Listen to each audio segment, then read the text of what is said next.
Good evening. Matinee free വെബിനാറിലേക്ക് എല്ലാവർക്കും സ്വാഗതം. അതുപോലെ ഹോളിസ്റ്റിക് ഹെൽത്തിന്റെ ദിവസമാണിന്ന്.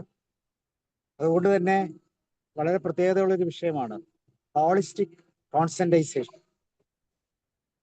തീർച്ചയായിട്ടും നമ്മൾ സമഗ്രമായ ഒരു അവബോധത്തിലേക്ക് തിരിയേണ്ട കാലഘട്ടത്തിലാണ്. നമുക്കറിയാം, നമ്മുടെ ദൈനംദിന ജീവിതത്തിൽ നമ്മൾ കാണുന്ന വാർത്തകളും ന്യൂസുകളും എല്ലാം പലപ്പോഴും നമ്മളിൽ തന്നെ ഒരു വലിയ ചോദ്യചിഹ്നം ഉണ്ടാക്കുന്ന വിഷയങ്ങളാണ്. അപ്പൊ അതിനെ ആധികാരികമായി മാനസികമായ തലത്തിൽ എങ്ങനെ ഈ സമഗ്രതയിലേക്ക് എത്താം എന്നുള്ളത് തീർച്ചയായിട്ടും നമുക്ക് ചിന്തിക്കേണ്ട വിഷയമാണ്, ചർച്ച ചെയ്യേണ്ട വിഷയമാണ്. ഇന്ന് അങ്ങനെ ഒരു മനോഹരമായ വിഷയമാണ് ഓമന മാമിലൂടെ നമ്മൾ കേൾക്കുന്നത്. സോ നിങ്ങൾ എല്ലാവരെയും ഈ പ്രോഗ്രാമിലേക്ക് ക്ഷണിക്കുന്നു, അതോടൊപ്പം ഓമന മാമിനെയും. Omana ma'am, you are welcome. Thank you sir.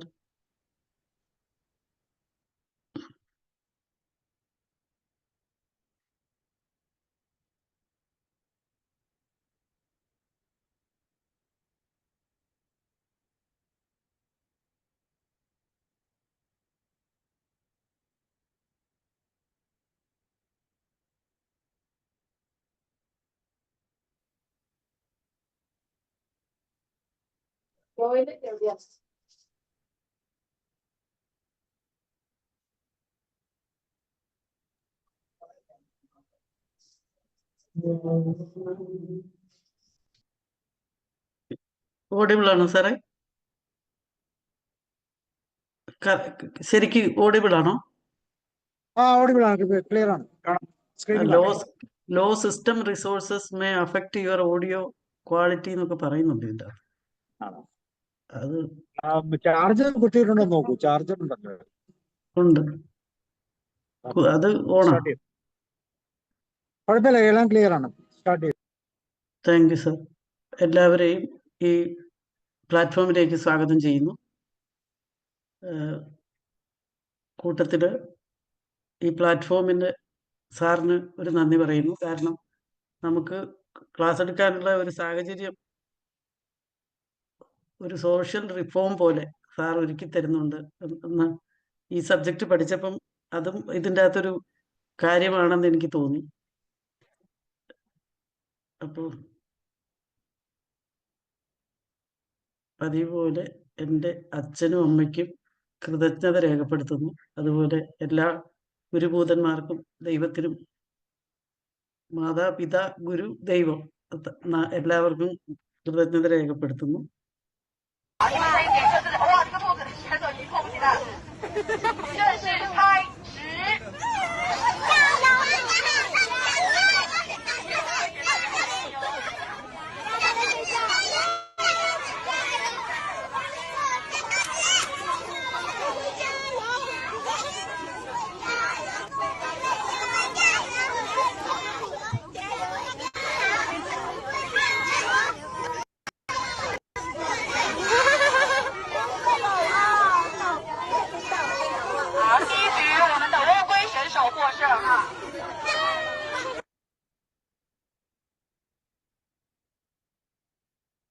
ഇത് കണ്ടിട്ട് എന്നാ തോന്നി?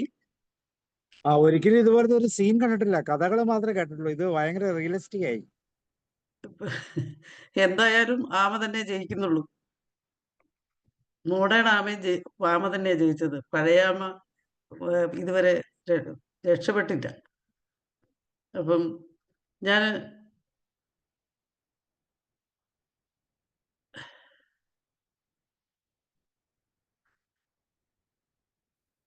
പറയാൻ പോണ subject കോൺഷ്യന്റൈസേഷൻ.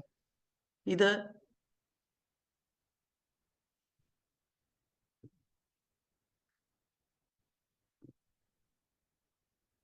Understanding social awareness and change എന്നാണ് എളുപ്പത്തിൽ പറയാവുന്ന ഒരു മീനിങ്. മലയാളത്തിൽ പറയുകയാണെങ്കിൽ വിമർശനാത്മക ബോധം,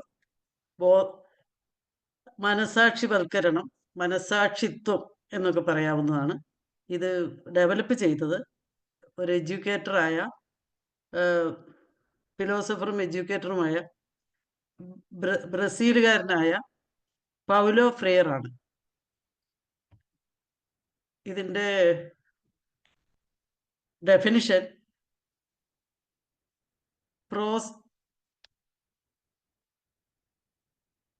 ഡെഫിനിഷൻ പറയുന്നതിന് മുമ്പേ ഒരു സെക്കൻഡ്. മാഡം ആ പേര് ഒന്നും കൂടെ പറയാമോ? ഏതാണ് മാഡം? എഡ്യൂക്കേറ്റർ ആൻഡ് ഫിലോസഫർ ആയിരുന്നു പൗലോ ഫ്രെയർ. FR. അദ്ദേഹത്തിന്റെ പടമാണിത്. കാണാവോ? Yes. Thank you ma'am. Thank you. അപ്പം ഞാൻ പറഞ്ഞു വരുന്നത് നമ്മുടെ ഒരു ക്രിട്ടിക്കൽ തിങ്കിങ്ങിന്റെ ഒരു കാര്യമാണ് ഇതിൽ പറഞ്ഞു പോകുന്നത്.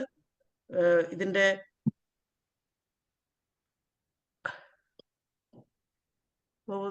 നമ്മളിപ്പോ നമ്മുടെ ഇവിടെ നോക്കുകയാണെങ്കിൽ രാവണൻ, നമ്മുടെ ഭാരതീയ സംസ്കാരത്തിൽ നോക്കുകയാണ്, രാവണൻ 3 കോടി വർഷം ജീവിക്കാനുള്ള വരം സർവ്വദൈവങ്ങളുടെ അടുത്ത് തപസ് ചെയ്ത് വാങ്ങിയതാണ്. പക്ഷെ അദ്ദേഹത്തിന് എത്ര കൊല്ലം ജീവിക്കാൻ പറ്റി? ആർക്കെങ്കിലും പറയാമോ? 1 കൊല്ലം പോലും തികച്ച് ജീവിക്കാൻ പറ്റിയില്ല. എന്തുകൊണ്ടാണ് അദ്ദേഹത്തിന് 1 കൊല്ലം പോലും തികച്ച് ജീവിക്കാൻ പറ്റാതിരുന്നത്? സ്വഭാവം ശരിയല്ല. സ്വഭാവം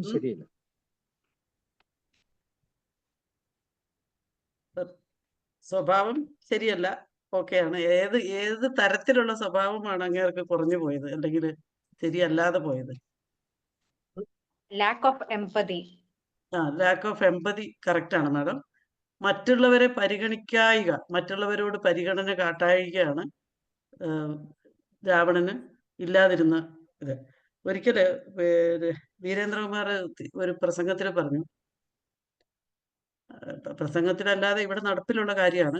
അദ്ദേഹത്തിന്റെ ഒരു പണിക്കാരൻ ഒരു കല്യാണം കഴിക്കാൻ വേണ്ടി കാശ് ചോദിക്കാൻ ചെന്നു. ഇവിടെയൊക്കെ അങ്ങനെ സ്ഥിരം പണിക്കാര് കല്യാണത്തിനൊക്കെ കാശ് വാങ്ങും. അപ്പോൾ കാശ് ചോദിക്കാൻ ചെന്നപ്പോൾ അദ്ദേഹം നോക്കിയപ്പോൾ ഈ പയ്യൻ അല്ലെങ്കിൽ ഈ യുവാവ് ഒരു അന്ധനാണ്, കണ്ണ് കാണത്തില്ല. അദ്ദേഹം ഒരു പെണ്ണിനെ സ്നേഹിക്കുന്നുണ്ട്. ആ കുട്ടി നല്ല സുന്ദരിയാണ്, നല്ല ഒരു പെൺകുട്ടിയാണ്. അപ്പം വീരേന്ദ്രകുമാർ അവനോട് ചോദിച്ചു, നിനക്ക് അവളുടെ സൗന്ദര്യം കാണാൻ പറ്റുമോ?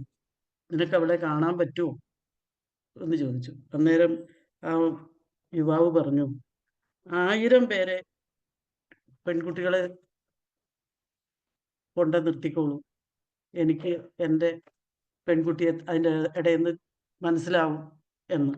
അപ്പൊ അതിൻ്റെ അകത്ത് നമ്മൾ മനസ്സിലാക്കുന്നത് കേൾവി, പഞ്ചേന്ദ്രിയങ്ങളിൽ കേൾവിയാണ് ഏറ്റവും പ്രധാനപ്പെട്ടത്. കേൾവിയാണ് ഏറ്റവും പ്രധാനപ്പെട്ടത്. അതിന് ശേഷമേ മറ്റ് ഇന്ദ്രിയങ്ങൾ ഉള്ളൂ. കേൾവിയെ ഉത്തേജിപ്പിക്കാൻ വേണ്ടിയാണ്, വെരിഫൈ ചെയ്യാനാണ് കാഴ്ച.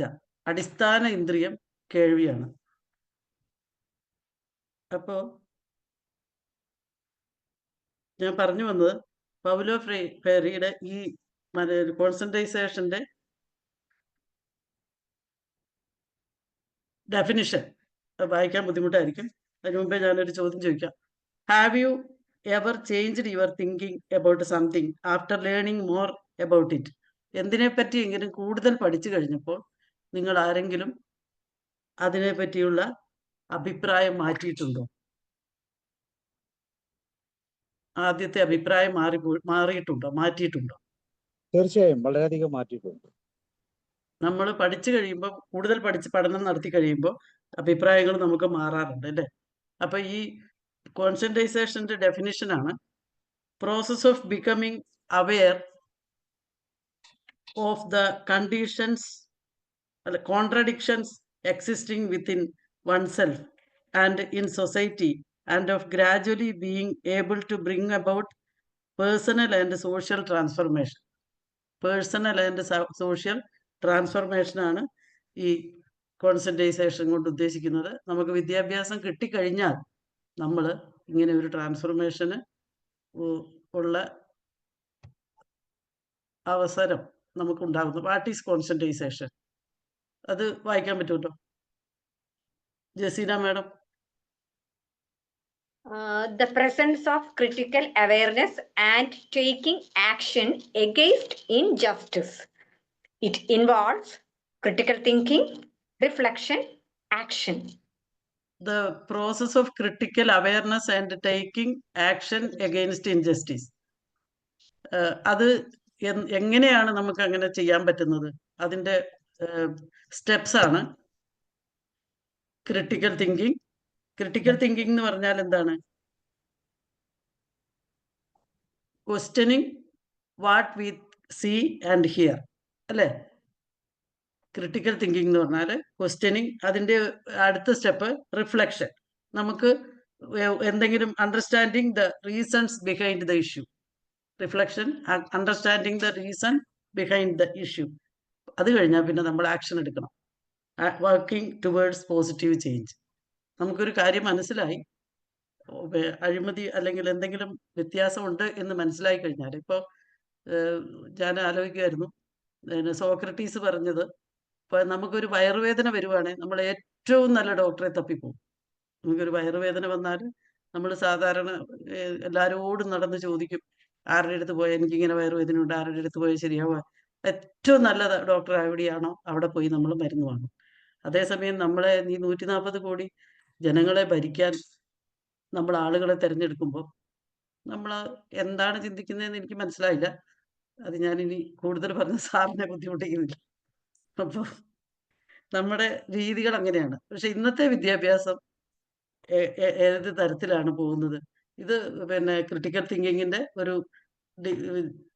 ഡിവിഷൻസ് ഇങ്ങനെ ഞാൻ വെച്ചതേ ഉള്ളൂ. Problem solving, reasoning, evaluation, reflection. The state of your life is nothing more than a reflection of your state of mind. നമ്മുടെ മനസ്സിന്റെ റിഫ്ലക്ഷനാണ് നമ്മുടെ ജീവിതം.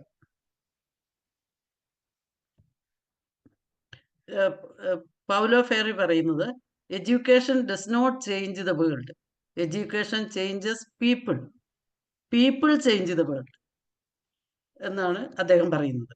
അപ്പോൾ ഇന്നത്തെ വിദ്യാഭ്യാസത്തിന്റെ അവസ്ഥ എന്താണ്? ചേഞ്ച് വരുന്നുണ്ടോ?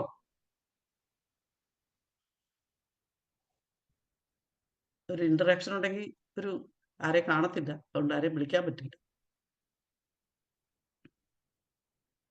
ഇന്നത്തെ വിദ്യാഭ്യാസം, എൻ്റെ അഭിപ്രായം പറയുവാണെങ്കിൽ, എൻ്റെ കുട്ടിക്ക് മാർക്ക് കിട്ടണം എന്നല്ലാതെ മാർക്ക് മാത്രമാണ് വിദ്യാഭ്യാസത്തിന്റെ ലക്ഷ്യം. ഇപ്പോഴത്തെ വിദ്യാഭ്യാസത്തിന്റെ ലക്ഷ്യം മാർക്ക് കിട്ടണം എന്നാണ്. കോമ്പറ്റീഷനാണ്. എന്തിനുള്ള കോമ്പറ്റീഷനാണ് സർ? അതേന്നല്ല, ചുറ്റുപാടുകൾക്ക് എതിരെ കോമ്പറ്റ് ചെയ്യും. അല്ല, മാർക്കിനല്ലേ കൂടുതൽ കോമ്പറ്റ് ചെയ്യുന്നത്? മാർക്കിന് വേണ്ടിയിട്ടല്ലേ? മാർക്ക് തന്നെ ഉദ്ദേശം. അതെ, മാർക്ക് മാത്രം മതിയല്ലോ, പേപ്പറിലെ മാർക്ക്. നല്ല കരിയർ അത്രയാണ് എഡ്യൂക്കേഷൻ കൊണ്ട് നല്ല കരിയർ. പ്രൊഫഷണൽ കോളേജിൽ അഡ്മിഷൻ കിട്ടണമെന്നുണ്ടെങ്കിലും ഒരു കട്ട് ഓഫ് മാർക്ക് വേണമല്ലോ. അതെ, കുട്ടിക്ക് മാർക്കും പ്രൊഫഷണൽ കോളേജിലുള്ള അഡ്മിഷനും. അപ്പൊ എന്റെ കുട്ടിക്ക് മറ്റേ കുട്ടിയെക്കാളും മാർക്ക് കൂടുതൽ, അത് മാത്രമേ ഞാൻ ആലോചിക്കുന്നുള്ളൂ. അതേ ഉള്ളൂ. പക്ഷെ ആ എന്റെ കുട്ടി എത്ര കാലം എന്റെ കുട്ടി എന്നുള്ളത് പോലും ഞാൻ ആലോചിക്കുന്നില്ല. ഐക്യു കൂട്ടാൻ നോക്കുന്നു, ഈക്യുവിനെ പറ്റി ഒരു ഇതുമില്ല, ചിന്തയില്ല. വിമോചനത്തിനുള്ള ഉപാധിയാവണം വിദ്യാഭ്യാസം എന്നാണ് പൗലോ ഫ്രെയർ പറയുന്നത്. അപ്പം ഞാൻ ആലോചിക്കുമായിരുന്നു, ഞാനൊരു LP സ്കൂളിലിടയ്ക്ക് ഹെഡ് മാസ്റ്റേഴ്സ് ആയിട്ട് പോയായിരുന്നു. അപ്പൊ അവിടെ ഞാൻ ചെന്ന് നോക്കിയപ്പോൾ കുറച്ച് അധികം കൂടുതൽ കുട്ടികളുള്ള ഒരു സ്കൂളാണ്. കൂടുതൽ കുട്ടികളുണ്ടെങ്കിൽ 2 പേരെ പാചകത്തിന് വെക്കാം. അപ്പം അത്രയും കുട്ടികളുണ്ട്, ആ എണ്ണം കൂടുതലുണ്ട്. അപ്പൊ അത് ഡിമിനിഷിങ് ആണ്, ആ കുട്ടികളുടെ എണ്ണം കുറഞ്ഞുകൊണ്ട് വരികയാണ്. അപ്പം ഞാൻ വിചാരിച്ചു, ഈ അധ്യാപകർ വർഷങ്ങളായി അവിടെ വർക്ക് ചെയ്യുന്നതാണ്, റോഡിന്റെ സൈഡിൽ തന്നെയാണ് സ്കൂള്. അപ്പം ഞാൻ ഓർത്തു, എല്ലാവരും പോയിട്ട് വർഷങ്ങളായിട്ട് 1A ആണ് 1A, 2A ആണ് 2A, 3A ആണ് 3A, അതൊന്ന് മാറ്റണം എന്ന് ഞാൻ വിചാരിച്ചു. അപ്പം അവരോട് പറഞ്ഞപ്പോൾ അവര് അമ്പിനും വില്ലിനും അടുക്കൂല. അപ്പം ഞാൻ വിചാരിച്ചു, പിന്നെ അവരോട് സ്റ്റാഫ് മീറ്റിംഗ് വിളിച്ചിട്ട് ഞാൻ പറഞ്ഞു, ഒരു ലോട്ട് ഇട്ടിട്ട് ക്ലാസ്സുകൾ തീരുമാനിക്കാം എന്ന് പറഞ്ഞു. നിവൃത്തിയില്ലാതെ അവർ സമ്മതിച്ചു. ലോട്ട് ഇട്ടപ്പോൾ എല്ലാവരുടെയും ക്ലാസ് മാറിയപ്പോൾ എല്ലാവരും കൂടി എന്നോട് പറഞ്ഞു, ഞങ്ങൾ തമ്മിൽ മാറ്റിക്കോട്ടെ ടീച്ചറെ, ഞങ്ങൾ തമ്മിൽ മാറ്റാൻ പോവുകയാണ്. തമ്മിൽ മാറ്റാന്ന് പറഞ്ഞാൽ എന്താ അർത്ഥം? കഴിഞ്ഞ കൊല്ലം എടുത്ത ക്ലാസ് തന്നെ മേടിച്ചെടുക്കാനുള്ള പരിപാടിയാണ്. എനിക്ക് ലോട്ടിടാൻ വേണ്ടി പ്രത്യേക നിയോഗമൊന്നും ഇല്ലായിരുന്നല്ലോ. അപ്പം ഞാൻ പറഞ്ഞു ആരെങ്കിലും മാറ്റുന്നുണ്ടെങ്കിൽ അത് എൻ്റെ അടുത്ത് വന്ന് പറഞ്ഞിട്ട്, രണ്ടുപേരും കൂടി എൻ്റെ അടുത്ത് വന്ന് പറഞ്ഞിട്ട് എൻ്റെ സമ്മതപ്രകാരം മാറ്റാൻ പറ്റുള്ളൂ എന്ന് പറഞ്ഞു. അങ്ങനെ അവർ കഷ്ടപ്പെട്ട് എന്നെ വേറെ ക്ലാസ് പഠിപ്പിച്ചു. എന്ന് പറഞ്ഞാൽ പണ്ട് എഴുതിക്കൊണ്ടിരുന്ന ടീച്ചിങ് നോട്ടെല്ലാം ഡേറ്റ് മാറ്റി എഴുതുന്നതിന് പകരം എല്ലാം മാറ്റി ഒന്ന് മാറി. അപ്പം ഞാൻ അത് കഴിഞ്ഞപ്പോൾ ഞാൻ ആലോചിച്ചു, ഇവിടെ അപ്പടി കുട്ടികൾ കുറയുവാണല്ലോ. കുട്ടികൾ കുറയണതിന് ആകെ ഒരു മാർഗം ഫോൺ ചെയ്ത് നോക്കിയാലോ. ഒരു ഇംഗ്ലീഷ് മീഡിയം ഡിവിഷൻ ഉണ്ടാക്കുക. 3 ഡിവിഷൻ ഉണ്ടെങ്കിൽ 1 ഇംഗ്ലീഷ് മീഡിയം ആക്കുക. അവിടെ 2 ഡിവിഷൻ ഉണ്ട്. മൂന്നാമത്തേത് ഇംഗ്ലീഷ് മീഡിയം ആക്കുകയാണെങ്കിൽ കുട്ടികൾ വരുമല്ലോ. അപ്പം ഞാൻ കുട്ടികൾക്ക് അങ്ങനെ ഒരു പ്രചരണം കൊടുത്ത് അഡ്മിഷൻ എടുക്കാൻ തുടങ്ങി.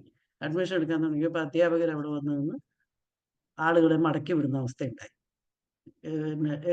ഓഫീസ് റൂം മുകളിലാണ്, താഴേന്ന് ആളുകളെ മടക്കി വിടും. അത് എന്നോട് ജനങ്ങൾ, നാട്ടുകാർ പറഞ്ഞു. അങ്ങനെ ഞാൻ ബലമായിട്ട് അവിടെ ഇംഗ്ലീഷ് മീഡിയം തുടങ്ങാൻ തീരുമാനിച്ചു. അപ്പോഴത്തേക്ക് ആര് പഠിപ്പിക്കും 1ാമത്തെ ക്ലാസ്സിൽ? തലേ കൊല്ലം ഞാനത് ശ്രമിച്ചതാണ്.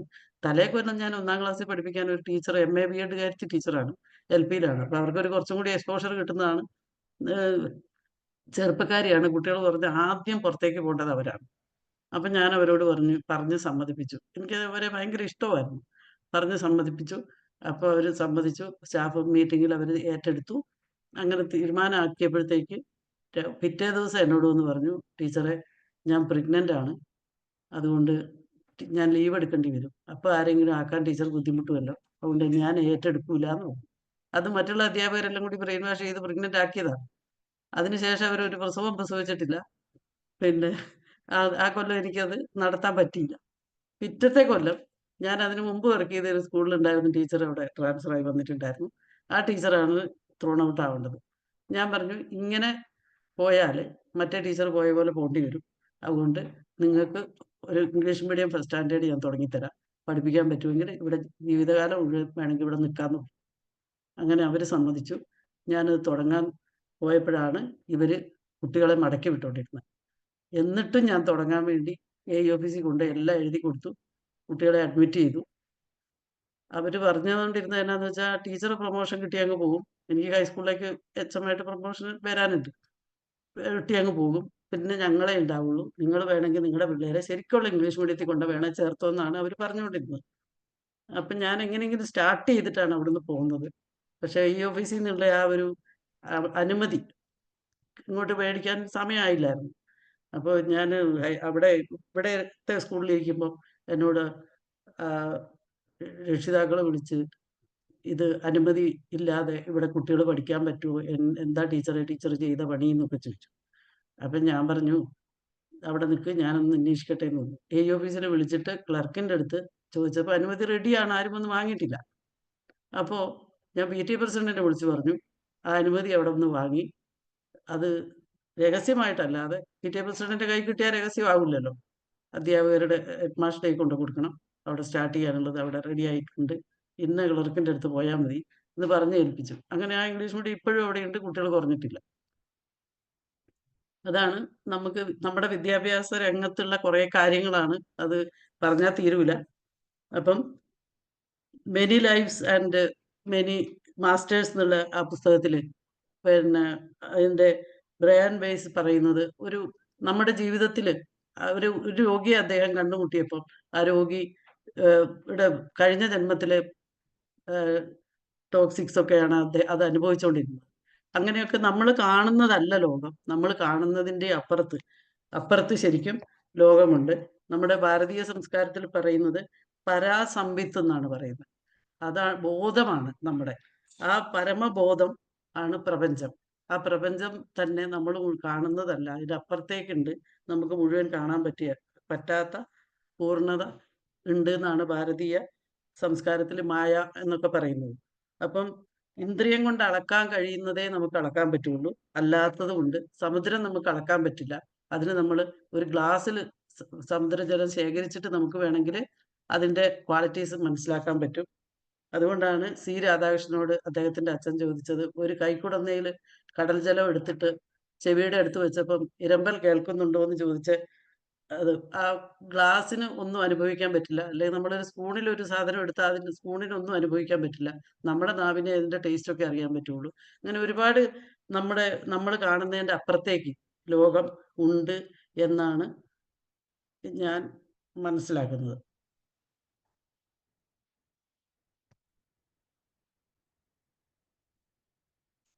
പ്രോസസ് ഓഫ് ഗെയിനിങ് ഇതൊന്ന് വായിച്ചേക്കാമോ സാറേ? Concentration. Truth and conscientization. Conscientization, the process of gaining awareness of the conditions that oppresses people. Oppresses people. Oppressed people. ഇത് Oppresses. അത് ഒന്ന് പറഞ്ഞോട്ടെ സാർ.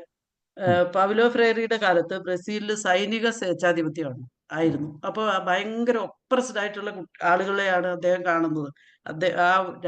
അവിടെയുള്ള മനുഷ്യരൊക്കെ വല്ലാതെ വിഷമിച്ച് ദാരിദ്ര്യവും നിരക്ഷരതയും കൊണ്ട് വല്ലാതെ ബുദ്ധിമുട്ടിയിരുന്ന കാലത്താണ് അദ്ദേഹം ജീവിച്ചിരുന്നത്.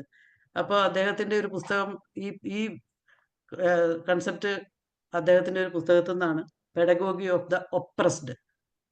അന്നത്തെ ആ സമയത്ത് അവിടെയാണ് അത് 1960-ലൊക്കെയാണ്, 60-ന് ശേഷം തന്നെയാണ്. നിലവിലെ സ്ഥിതി നിലനിർത്താൻ വേണ്ടി ആകരുത് വിദ്യാഭ്യാസം എന്നാണ് അദ്ദേഹം പറയുന്നത്. എന്ന് പറഞ്ഞാൽ ഗെയിനിങ് അവയർനെസ്, ഒപ്രസ്ഡിന് അവയർനെസ് കൊടുക്കണം നമ്മൾ. സാമൂഹ്യ പരിവർത്തനത്തിനുള്ള ഉപാധിയായിട്ടാണ് അദ്ദേഹം വിദ്യാഭ്യാസത്തെ കണ്ടത്. അതിന് വിമർശനാത്മകത പ്രോത്സാഹിപ്പിക്കണം.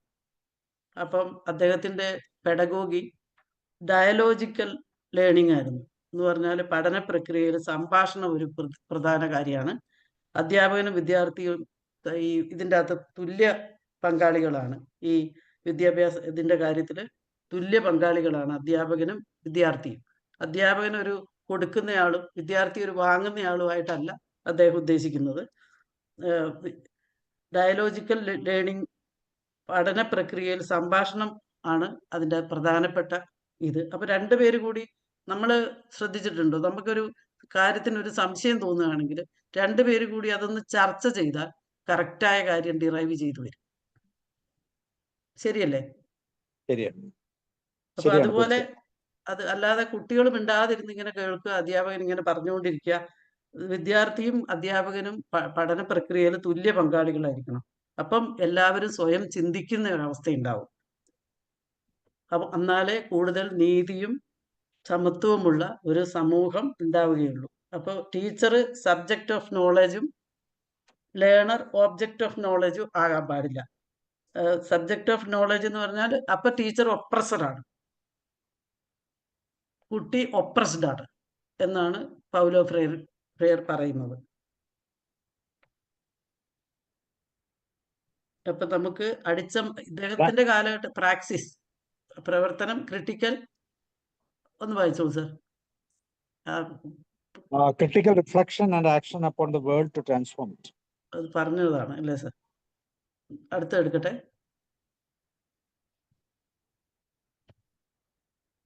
ഇതൊരു കോട്ടാണ്, വായിക്കാം ആരേലും. The oppressed instead of The oppressed, instead of striving for liberation, tend themselves to become oppressors. Paulo Freire. ഈ എപ്പോഴും ഒപ്രസ്ഡ് ആയിട്ടുള്ള ആൾക്കാർ അവിടെ തന്നെ ഒപ്രസ്ഡ് ആയിട്ട് കിടക്കുകയുള്ളൂ. അവർക്ക് എഴുന്നേറ്റ് വരണമെന്നുണ്ടാവില്ല. ശരിയാണോ? അവർക്ക് അതൊരു കംഫർട്ട് സോൺ പോലെ ശീലമായി. അവർക്കൊരു മാറ്റം അവർക്ക് ഒരു ആവശ്യമില്ലാത്ത പോലത്തെ ഒരു അവസ്ഥയാണ് ഉണ്ടാവുക. ഒരു ഫെയ്റ്റില് വിശ്വസിച്ചിരിക്കുന്ന പോലെ അല്ലേ മാഡം? അത് ഇതങ്ങ് ശീലായി. ഇത് അവരുടെ ഹാബിറ്റോ ശീലമോ ക്യാരക്ടറോ ഒക്കെ ആയി മാറി. ഇത് അതിന്റെ ഒന്ന് വായിക്കാൻ പറ്റുമോ സാറേ? ആരാ വായിച്ച്? The ability to critically perceive the causes of social, political and economic oppression and to take action against oppressive elements of the society. A state of in-depth understanding about the world and resulting freedom from oppression. It is diffused in many countries, mainly in South America, based on the trust is oppressed knowledge and questioning the role of leaders who educate and learn by dialogue. ഇത് അമേരിക്കയിലും ആഫ്രിക്കയിലും ഒക്കെ ആ വർണ്ണ വിവേചനത്തിനെതിരെയൊക്കെ ഉള്ള ആ ഒരു പരിപാടിയൊക്കെ ഇത് തന്നെയാണ്. ആരെങ്കിലും ഒരാളാണല്ലോ മുമ്പിലേക്ക് വന്ന് ചെയ്യുന്നത്. ആ ഒരാൾക്കും ആണ് ശരിക്കും ഈ ഒരു കോൺസെൻട്രേഷൻ തോന്നിയത്. Real life examples. A student പറഞ്ഞോളൂ ശിലാമ. Real life examples. A student learns about child labor and awareness. അത് A ഞാൻ village റൈസസ് അവയർനെസ്. races അല്ലേ, അത് അവിടെ മാഡത്തിന്റെ ഫോട്ടോ ഒന്നും ഉണ്ടാ. Awareness. ഫോട്ടോ കൊണ്ട് കാണത്തില്ല. A village demands better wages after realizing unfair payments. A village demands better wages after realizing unfair payments. Social movements like climate activism and human rights campaigns. Social movements like climate activism and human rights campaigns. Thank you മാം. ഒരു കുട്ടിക്ക് child ലേബറിനെ പറ്റി മനസ്സിലായാൽ ആ കുട്ടി അതിനെതിരെ പ്രവർത്തിക്കാനുള്ള ഒരു ശബ്ദമുയർത്താനെങ്കിലും കഴിയുന്ന ഒരാളായി വരണം. അല്ലാതെ ഇത് പഠിച്ച് പരീക്ഷയ്ക്ക് ക്വസ്റ്റ്യൻ ആൻസർ എഴുതിയാൽ പോരാന്നാണ് ഇതിൻ്റെ അകത്ത് മനസ്സിലാകുന്നത്. A village demands better wages. ഒരു വില്ലേജിൽ പണ്ടൊക്കെ ഇവിടെ ആദിവാസികൾക്കൊക്കെ 50 പൈസയൊന്നുമില്ല, ഒരു മുറി തേങ്ങായും ഒരു നാഴി നെല്ലോ അങ്ങനെ എന്തോ കൊടുത്തോണ്ടിരുന്നത് കൂലി, വൈകുന്നേരം വരെ പണിയെടുത്താൽ. അന്നൊക്കെ നന്നായിട്ട് പണിയെടുക്കുമായിരുന്നു. ഇപ്പൊ 1000 രൂപ കൊടുത്താലും അവർ മുറുക്കിയൊക്കെ ഇരിക്കുകയുള്ളൂ. നമ്മൾ അവരെ പകരം വെട്ടുന്ന അവസ്ഥയാണ്. അത് വേറെ കാര്യം. പിന്നെ നമുക്ക് അങ്ങനെ ഒരു വില്ലേജിൽ വേജ് കുറവാണെന്ന് കണ്ടാൽ അതിനെതിരെ ആരെങ്കിലും ശബ്ദമുയർത്തുകയും മറ്റുള്ളവരെ പക്ഷെ ഈ ഒപ്രസ്ഡ് ആയിട്ട് ആളെ മനസ്സിലാക്കി കൊടുക്കാനും ഭയങ്കര ബുദ്ധിമുട്ടാണ്.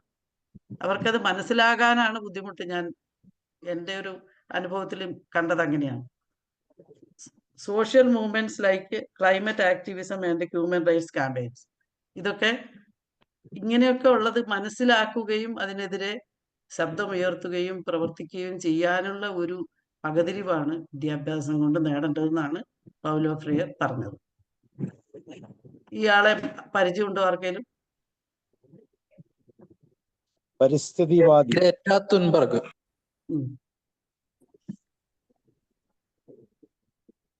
Greta Thunberg.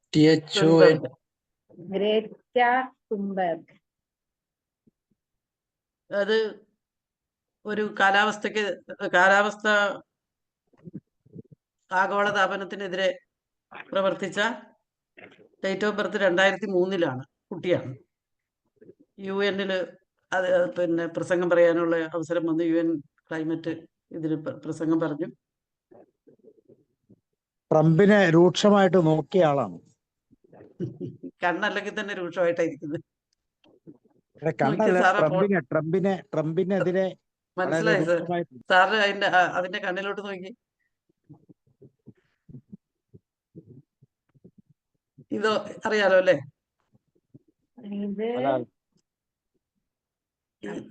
ഇവരെ മലാല എഡ്യൂക്കേഷൻ ആക്ടിവിസ്റ്റ് ആണ്. അവിടെ അത്രയും ആളുകൾ ഉണ്ടായിട്ട്, അത്രയും കുട്ടികൾ ഉണ്ടായിട്ട് മലാലയാണല്ലോ ഒരു റിഫോമർ ആയിട്ട് മാറിയത്. ഏറ്റവും യങ്ങസ്റ്റ് ആയിട്ടുള്ള നോബൽ പ്രൈസ് വിന്നറാണ്. ഹിസ്റ്ററിയിൽ വേറൊരാളില്ല ഇത്രയും യങ്ങസ്റ്റ് ആയിട്ട്. ഇയാളിനെ പരിചയമുണ്ടോ?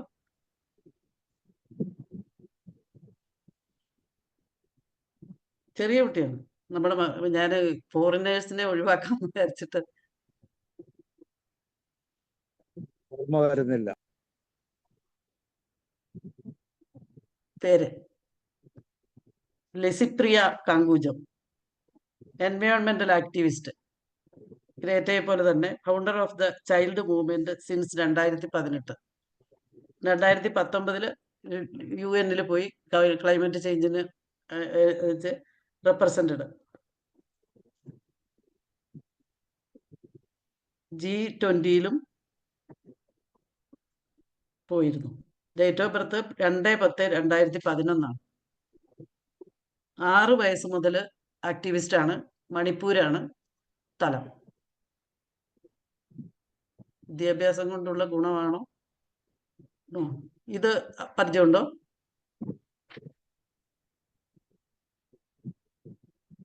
പരിചയമില്ല അല്ലേ? കുട്ടിയാണ്. റിധിമ പാണ്ഡെ. റിധിമ പാണ്ഡെ ചെയ്തത് പെറ്റീഷൻഡ് UN പെറ്റീഷൻ കൊടുത്തു, എഗെയിൻസ്റ്റ് സർക്കാരിന് എഗെയിൻസ്റ്റ് ആയിട്ട് പെറ്റീഷൻ കൊടുത്തു.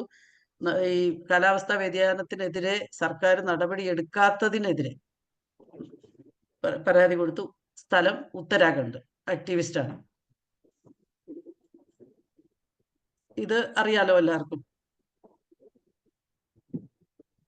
ഇല്ലേ? Kailash Satyarthi UN Nobel prize വിന്നറാണ്. ചൈൽഡ് ലേബറിനെതിരെ കൈലാഷ് സത്യാർത്ഥിയുടെ let's universalise justice, let's globalise compassion, ഇതൊക്കെയാണ്. വായിച്ചേക്കാവോ sir madam? What Kailash Satyarthi appeals for?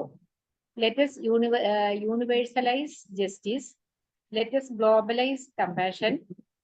Let us march from ignorance to knowledge. Let us democratic knowledge. Let us march from mortality to divinity. Thank you ma'am. Kailash Satyarthi ഈ ബച്പൻ ബച്ചാവോ ആന്തോളനിലൂടെ 90,000 മുകളിൽ കുട്ടികളെ liberate ചെയ്തു. 90,000 മുകളിൽ കുട്ടികളെ liberate ചെയ്ത ആളാണ് കൈലാഷ് സത്യാർത്ഥി. ഇദ്ദേഹത്തെ പരിചയമുണ്ടോ? ഭയങ്കര രസമാണ്. അറിയാവോ സാറേ? മരുഭൂമിയെ കാടാക്കിയതാണ്. അതെ. Jadav Payeng, forest man of India. ഈ ബ്രഹ്മപുത്ര നദിയുടെ കരയിലാണ് ഇവർ താമസിക്കുന്നത്. പിന്നെ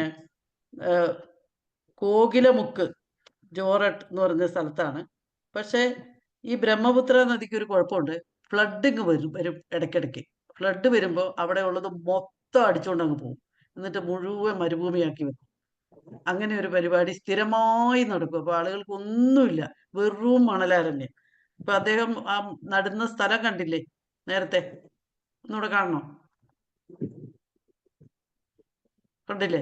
ഇങ്ങനെയാണ് സ്ഥലം കിടക്കുന്നത്. അപ്പുറത്ത് ബ്രഹ്മപുത്രയുണ്ട്, വെള്ളമുണ്ട്, ഒരു കാര്യമില്ല. എന്തെങ്കിലും ആയി വരുമ്പോഴത്തേക്ക് ഫ്ലഡ് വരും. അതാണ് അവിടുത്തെ അവസ്ഥ. അപ്പം ഫോറസ്റ്റുകാര് ഒരു ഫോറസ്റ്റ് വൽക്കരണത്തിന് വേണ്ടി ഒരു പ്രോജക്റ്റ് ഒക്കെ കൊണ്ടുവന്നു. അതിലെ ഒരു വർക്കറായിരുന്നു ഇദ്ദേഹം. അവര് സാധാരണ ഗവൺമെന്റ് ചെയ്യുന്ന പോലെ ആ പ്രോജക്റ്റ് ഇട്ടിട്ട് അവരങ്ങ് പോകും. അവര് പോയി കഴിഞ്ഞപ്പം ഇദ്ദേഹം അത് സ്വന്തമായി ചെയ്യാൻ തുടങ്ങി. എന്നിട്ട് ചുവന്ന ഉറുമ്പിനെയൊക്കെ കൊണ്ടുവന്ന് അവിടെ വിട്ടു, കാട് റെഡിയാക്കാൻ വേണ്ടി. അത് ആരോ പറഞ്ഞു കൊടുത്തതാണ്. പിന്നെ മൊളൈ ഫോറസ്റ്റ് എന്നാണ് ഇയാളുണ്ടാക്കിയ ഫോറസ്റ്റിന് പേര് കൊടുത്തിരിക്കുന്നത്. 30 കൊല്ലത്തിൽ കൂടുതൽ അദ്ദേഹം നട്ടു. 40 മില്യൺ ട്രീസ്, 40 മില്യൺ ട്രീസ് അദ്ദേഹം നട്ടു. 550 ഹെക്ടറിൽ കൂടുതൽ കാടാക്കി.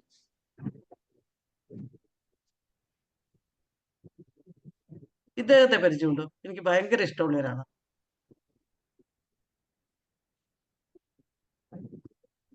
വഴിയുണ്ടാക്കിയ ആളാണ്. അതെ സർ. ഞാൻ അടുത്തത് എടുക്കാം. ആ വഴി ഒന്ന് നല്ലോണം കണ്ടോളൂ, എത്രത്തോളം ഉണ്ട്. ദ മൗണ്ടെയിൻ മാൻ, ദശരഥ് മാഞ്ചി. അദ്ദേഹം ബീഹാറിലാണ്. മൗണ്ടെയിൻ മാൻ എന്നാണ് പേര് കിട്ടിയത്. 1959 ഭാര്യ മരിച്ചു. ഭാര്യ മരിച്ചത് ഒരു മലയുടെ മുകളിൽ നിന്ന് വീണിട്ടാണ് മരിച്ചത്. പക്ഷെ ആ വീണെങ്കിലും ഹോസ്പിറ്റലിൽ കൊണ്ടുപോകാനുള്ള ആ താമസം, ഒരു വഴി സൗകര്യം ഇല്ലാത്തതുകൊണ്ട് ഹോസ്പിറ്റലിൽ കൊണ്ടുപോകാനുള്ള താമസം കൊണ്ടാണ് അവർ മരിച്ചത് എന്നുള്ളത് ഉറപ്പായപ്പോൾ അദ്ദേഹം ഒറ്റയ്ക്ക് വഴി വെട്ടാൻ ഇറങ്ങി. ഒരു ഭയങ്കര അതിശയമാണത്. കാരണം 22 കൊല്ലം അയാൾ വഴിവെട്ടി. 1960 മുതൽ 82 വരെ വഴിവെട്ടി. ആ വഴിയാണിത്. അത് 360 feet long, 30 feet wide, 25 deep. ഇയാൾ ഒറ്റയ്ക്ക് ഇത് വെട്ടി. 2 പേരണോ കയ്യിലുണ്ടായിരുന്നേ. പിന്നെ അട്രി എന്ന് പറയുന്ന സ്ഥലം മുതൽ വാജിഗാങ് എന്ന് പറഞ്ഞ സ്ഥലത്തേക്ക് വാസിഗഞ്ച് ഒരു 2 ബ്ലോക്കാണ്. ഗയ എന്ന് പറഞ്ഞ സ്ഥലത്തെ 2 ഡിസ്ട്രിക്റ്റിലെ 2 ബ്ലോക്കാണ്. 55 കിലോമീറ്റർ പോയാലേ അവിടെ എത്തുള്ളായിരുന്നു. രണ്ടും തമ്മിലുള്ള ബന്ധം 55 കിലോമീറ്റർ ആയിരുന്നു. അത് 15 കിലോമീറ്ററായി കുറഞ്ഞു ഈ ഒരു വഴി കാരണം. 2016 പോസ്റ്റൽ സ്റ്റാമ്പ് ഇറക്കി ഇദ്ദേഹത്തെ ആദരിച്ചായിരുന്നു.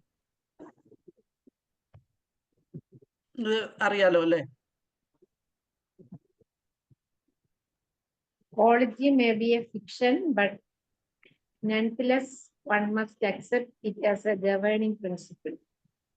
Quality may be a fiction. Equality ആണ് madam. Equality. Equality. Thank you ma'am. ഈ അൺടച്ചബിലിറ്റിക്കെതിരെ സ്വന്തം ആളുകൾക്ക് വേണ്ടി മുന്നോട്ട് വന്ന് പ്രവർത്തിച്ച ആളാണ്. ഒരു ഒപ്രസ്ഡ് ആയിട്ടുള്ള ആളുകൾക്ക് വേണ്ടി പ്രവർത്തിച്ച ആളാണ് അംബേദ്കർ. അങ്ങനെ അദ്ദേഹം സോഷ്യൽ ഡിസ്ക്രിമിനേഷന്റെ സൈക്കിൾ ബ്രേക്ക് ചെയ്ത ആളാണ്. അന്ന് ഒത്തിരി ആൾക്കാരുണ്ടായിട്ട് ഇദ്ദേഹത്തിന് മാത്രമാണ് അങ്ങനെയൊക്കെ ചെയ്യാനുള്ള ഒരു ഇൻസ്റ്റിങ്ക്റ്റും കഴിവും കിട്ടിയത്. അതാണ് അതിന്റെ ഒരു വ്യത്യാസം. ഇതറിയാലോ? നർമ്മദ നദിയായിട്ട് ബന്ധപ്പെട്ട മേധാ Patkar. Narmada Bachao Andolan. Conscientizing displaced communities about their land rights, environmental issues, and social justice. ഇവര് സാധാരണക്കാർക്ക് ഗവൺമെന്റ് പോളിസിയോ എന്തെങ്കിലും കണ്ടാലൊന്നും അറിയില്ലല്ലോ. അപ്പൊ ഇവരത് വിശദീകരിച്ച് മനസ്സിലാക്കി കൊടുക്കും സാധാരണക്കാർക്ക്. ഗവൺമെന്റ് പോളിസി ശരി നമുക്ക് ഗുണമല്ലെങ്കിൽ മനസ്സിലാക്കി കൊടുത്ത് ആളുകളെ റെഡിയാക്കി ഇവരെ ഒരു വിശ്വാസം തോന്നിക്കഴിഞ്ഞാൽ പിന്നെ ആളുകൾ അവരുടെ കൂടെ നിന്നോളൂ. ഇന്നവർ എന്റെ പഞ്ചായത്തിലുണ്ട് മാഡം, എലപ്പുള്ളിയില്. മേധാ പട്കർ. സാറ് ധന്യനായിരുന്നു.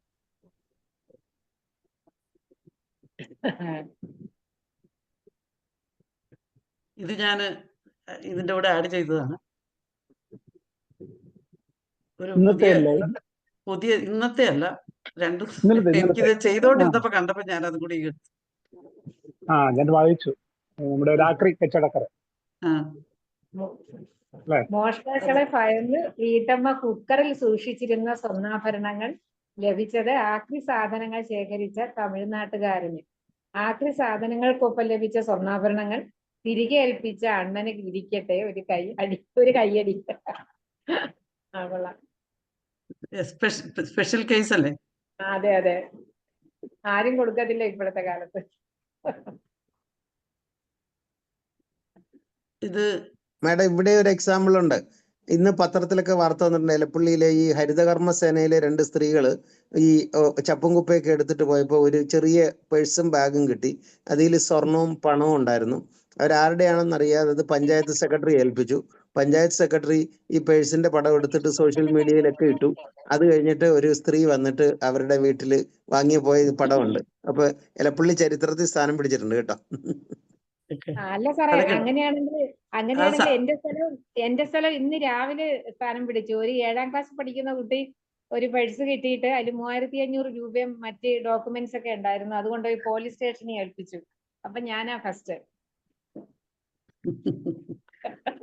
അങ്ങനെ എല്ലാവരും ചെയ്യില്ല എന്നുള്ളതാണ് അതിന്റെ ഒരു പ്രത്യേകത അല്ലേ? കൺക്ലൂഷൻ ആയിട്ട് ഇതൊന്ന് വായിച്ചേക്കാവോ മാഡം? നമുക്ക് ചെയ്യാവുന്ന 3 കാര്യങ്ങൾ നമ്മൾ ഇനി എല്ലാവരും ഇങ്ങനെ ചെയ്യാൻ പോവുകയാണ്. Conscientization helps us understand and change society, use critical thinking and reflection in daily life, take small actions to bring awareness and change. ഇത്രയും കാര്യങ്ങൾ നമ്മൾ ഇനി ഇവിടുന്ന് പോയി എല്ലാവരും ചെയ്യും എന്ന പ്രതീക്ഷയോടെ ഇത് 1957 എൻ്റെ അപ്പൻ ഒരു അന്ന് കുടിയിറക്ക് ഭീഷണി ഉണ്ടായിരുന്നു. കുടിയിറക്ക് ഭീഷണിക്കെതിരെ സമരം ചെയ്തതാണ്. അന്ന് ഒരുപാട് കാര്യങ്ങൾ സോഷ്യൽ വർക്ക് ചെയ്തിരുന്നു. Taking action against oppressive elements in society, marginalised ആയിട്ടുള്ള കമ്മ്യൂണിറ്റിയെ റൈറ്റ്സിനെ പറ്റി അവെയർ ആക്കാൻ ജസ്റ്റിസിന് വേണ്ടി ഫൈറ്റ് ചെയ്ത ഒരാളാണ്. അപ്പം അതിൻ്റെ ഒരു പ്രത്യേകത കണ്ടത്, ഞാൻ കല്യാണം കഴിക്കുന്നതിന് മുമ്പേ എൻ്റെ അച്ഛൻ മരിച്ചു പോയിരുന്നു. എൻ്റെ കുട്ടികൾ ആരും അദ്ദേഹത്തെ കണ്ടിട്ടില്ല. ഇത് ഒരു വീഡിയോ. ഇത് വീരേന്ദ്രകുമാറാണ് ആ ഫോട്ടോ എടുത്തത്. ഇൻഡിപെൻഡന്റ് മ്യൂസിക് പ്ലാറ്റ്ഫോം ഇത് ശ്രേയംസ് കുമാറാണ്. അതിൻ്റെ ആസ്വാദനം വേറെ ലെവലിലേക്ക് പോയി. ഇപ്പം എത്ര അധികം ഫാൻസ് ഉണ്ട് കേരളത്തിൽ, നമുക്കത് പറയാൻ സാധിക്കില്ല. ഇപ്പോൾ ഒരു റൂറൽ ഏരിയ പോയാൽ തന്നെ നമ്മൾ ഒരു പക്ഷേ വിചാരിക്കും അവിടെ ചിലപ്പോൾ ഈ തരത്തിൽ ഈ മ്യൂസിക് മാറും. പക്ഷെ അങ്ങനെയല്ല, അവിടെയാണ് കൂടുതൽ ആൾക്കാർ വരുന്നത്. നമ്മൾ പിന്നെ കപ്പ കൾച്ചർ എന്ന് പറഞ്ഞ കൊച്ചിയിൽ കുറച്ച് ദിവസം മുമ്പ് നടത്തും. That is A completely different kind of music, electronic music. That has got A different audience. So music എന്ന് പറയുന്നത് അതെല്ലാ കാലത്തും നിലനിൽക്കുന്ന ഒന്നാണ്. അതിന് എയിലൂടെ ഇപ്പം നേരത്തോട് ചർച്ച ചെയ്ത് എയിലൂടെ വരുന്ന മാറ്റങ്ങൾ, ആ മാറ്റങ്ങളൊക്കെ വന്നു കഴിഞ്ഞാൽ ഇതിനൊരു മ്യൂസിക് ഇഷ്ടപ്പെടുന്ന ആൾക്കാരുണ്ട്. ഇപ്പോൾ sound is going to be there, how do you which platform എന്നുള്ളതാണ്. So we are happy that we could at least provide a platform for some bands who really came up, who become very famous. They have gone, not just gone beyond Kerala, gone beyond India. So we will continue to do that. അത് ഞാനല്ല നോക്കുന്നത്. I given it to the next generation. Okay. News is going to be there, like how you said, sound is going to be there. So നേരത്തെ ചോദിച്ച അതേ ചോദ്യത്തിൽ ന്യൂസിൻ്റെ പെർസ്പെക്റ്റീവിൽ long form articles ആയിരുന്നു പണ്ട് എല്ലാവരും വായിച്ചിരുന്നത്. ഇപ്പോൾ അത് ഷോർട്ടായി, ഇപ്പോൾ അത് 200 words ആയി, ഇപ്പോൾ അത് കാർഡ്സ് ആയി സോഷ്യൽ മീഡിയയിൽ. അങ്ങനെ വരുന്ന സമയത്ത് ഇപ്പോൾ AR, VR. അപ്പം ഞാനിത് പറയാൻ കാരണം എന്താണെന്ന് വെച്ചാൽ, ആ വീഡിയോ കാണിക്കാൻ കാരണം എന്താണെന്ന് വെച്ചാൽ, അതെൻ്റെ മകളാണ്. അത് മറ്റേത് ശ്രേയംസ് കുമാറാണ്. അപ്പോൾ ശ്രേയംസ് കുമാർ ഈ കോൺവെർസേഷന് ശേഷം പറഞ്ഞത്രേ, എൻ്റെ അച്ഛനും നിന്റെ അപ്പൂപ്പനും സുഹൃത്തുക്കളായിരുന്നു. അത് പിന്നെ അറിയാവുന്ന ആരുമില്ല ഇപ്പോൾ, ഈ ശ്രേയംസ് കുമാർ മാത്രമേ ഉള്ളൂ. അപ്പം അങ്ങനെ ഒരു കോയിൻസിഡൻസ് എന്ന് പറഞ്ഞാൽ, അവൾ ചെന്നെടുത്ത് അല്ലെങ്കിൽ എൻ്റെ മകൾ കണ്ടിട്ടില്ലാത്ത ഒരു അപ്പൂപ്പനാണ്. അപ്പം അദ്ദേഹം അത് പറഞ്ഞത് അതൊരു വല്ലാത്തൊരു ഡിഫറൻറ്റ്, അത് മനസ്സിലാക്കാനേ പറ്റുന്നുള്ളൂ. എന്ന് പറഞ്ഞാൽ വീരേന്ദ്രകുമാർ എടുത്ത ഫോട്ടോയാണ് ആ സമരത്തിൻ്റെ ആ ഫോട്ടോ. അപ്പോൾ ഇവിടെ കൊച്ചുമോളാണ് അദ്ദേഹത്തിൻ്റെ. കുട്ടി അദ്ദേഹത്തെ കണ്ടിട്ടില്ല, അതിനു മുന്നേ മരിച്ചു പോയ ആളാണ്. അപ്പോഴും നമ്മൾ പിന്തുടരുന്ന ഒരവസ്ഥ, രക്ഷിതാക്കളുടെ നന്മ പിന്തുടരുന്ന ഒരവസ്ഥയുണ്ട് എന്ന് പറയാണ്. കോൺസെൻട്രേഷൻ അത് ഇതൊന്ന് വായിക്കാമോ ശീലാംബിക madam? തീർത്തേക്കാം. Sheila madam? Concentration help us understand and change the world. Use critical thinking and reflection in daily life. Take smart actions to bring awareness and change. Awareness and change. Okay madam, അത് repeat ആയി. ഞാനത് ഇട്ടത് ഓർക്കാതെ രണ്ടാമത് എഴുതി പോയതാ. Thank you very much. പ്രത്യേകിച്ച്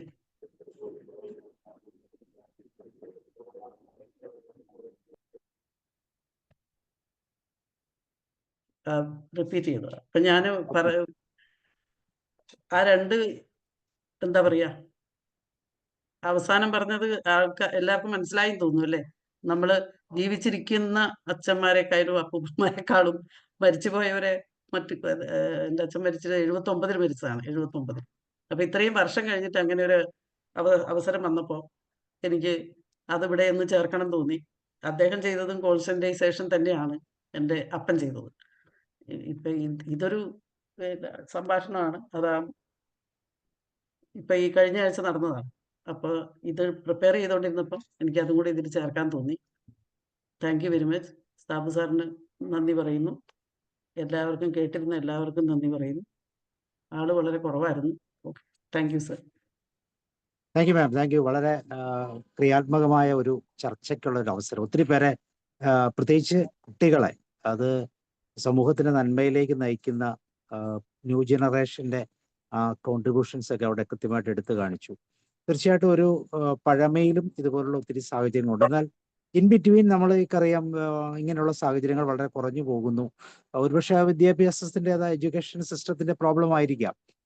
മാം പറഞ്ഞ പോലെ ജയിക്കാൻ വേണ്ടി മാത്രം അല്ലെങ്കിൽ മാർക്ക് കിട്ടാൻ വേണ്ടി മാത്രം പഠിക്കുന്നതിന് പകരം ഒരു സോഷ്യൽ അവയർനെസ്സിലൂടെ, ഒരു സാമൂഹിക ബോധത്തിലൂടെ കൃത്യമായിട്ട് കാര്യങ്ങൾ മനസ്സിലാക്കി സമൂഹത്തിന് ഗുണമാകുന്ന കോൺട്രിബ്യൂഷൻസ് കൊടുക്കാൻ പറ്റുന്ന വ്യക്തികളായിട്ട് മാറാൻ പറ്റാത്ത ഒരു സാഹചര്യം തീർച്ചയായിട്ടും ഇപ്പോൾ നിലവിലുണ്ട്. എഡ്യൂക്കേഷൻ സിസ്റ്റം മാറുമ്പോൾ ഒരുപക്ഷെ ആദ്യത്തെ സിസ്റ്റത്തിൽ നിന്നൊക്കെ കുറച്ചും കൂടെ ഒക്കെ വ്യത്യാസം വന്നിട്ടുണ്ടെങ്കിലും മാതാപിതാക്കളുടെ ശ്രമം എന്ന് പറയുന്ന ഈ പറയുന്ന ആ ഒരൊറ്റ തലത്തിൽ മാത്രമാണ്. ഒരു സോഷ്യൽ ചേഞ്ചിലേക്ക് എത്തിക്കാൻ പലപ്പോഴും പറ്റുന്നില്ല എന്നുള്ളത് തന്നെയാണ് അതിൻ്റെ ഒരു കാരണം.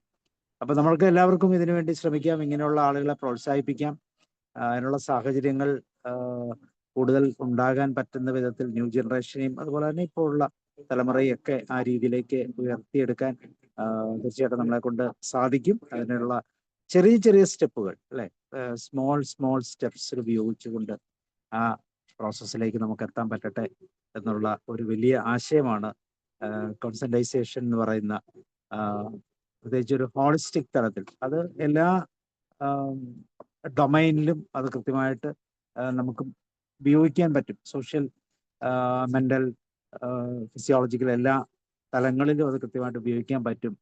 സമഗ്രമായിട്ടുള്ള ഒരു അറിവാണത്. വളരെ നിർബന്ധപൂർവം നമ്മൾ ആർജിക്കേണ്ട ഒരു അവബോധമാണ്, അവയർനെസ് ആണ് എന്നുള്ളത് ഒരിക്കൽ കൂടി കൃത്യമായിട്ട് പറയാൻ സാധിച്ചു. Thank you ma'am, thank you very much. Okay, നമുക്ക് ഡിസ്കഷനിലേക്ക് പോകാം. മോഹൻദാസ് സാർ സ്റ്റാർട്ട് ചെയ്യൂ. സാർ പോയോ? ഓക്കെ, എങ്ങനെയാണ്? Yes, Mohandas sir.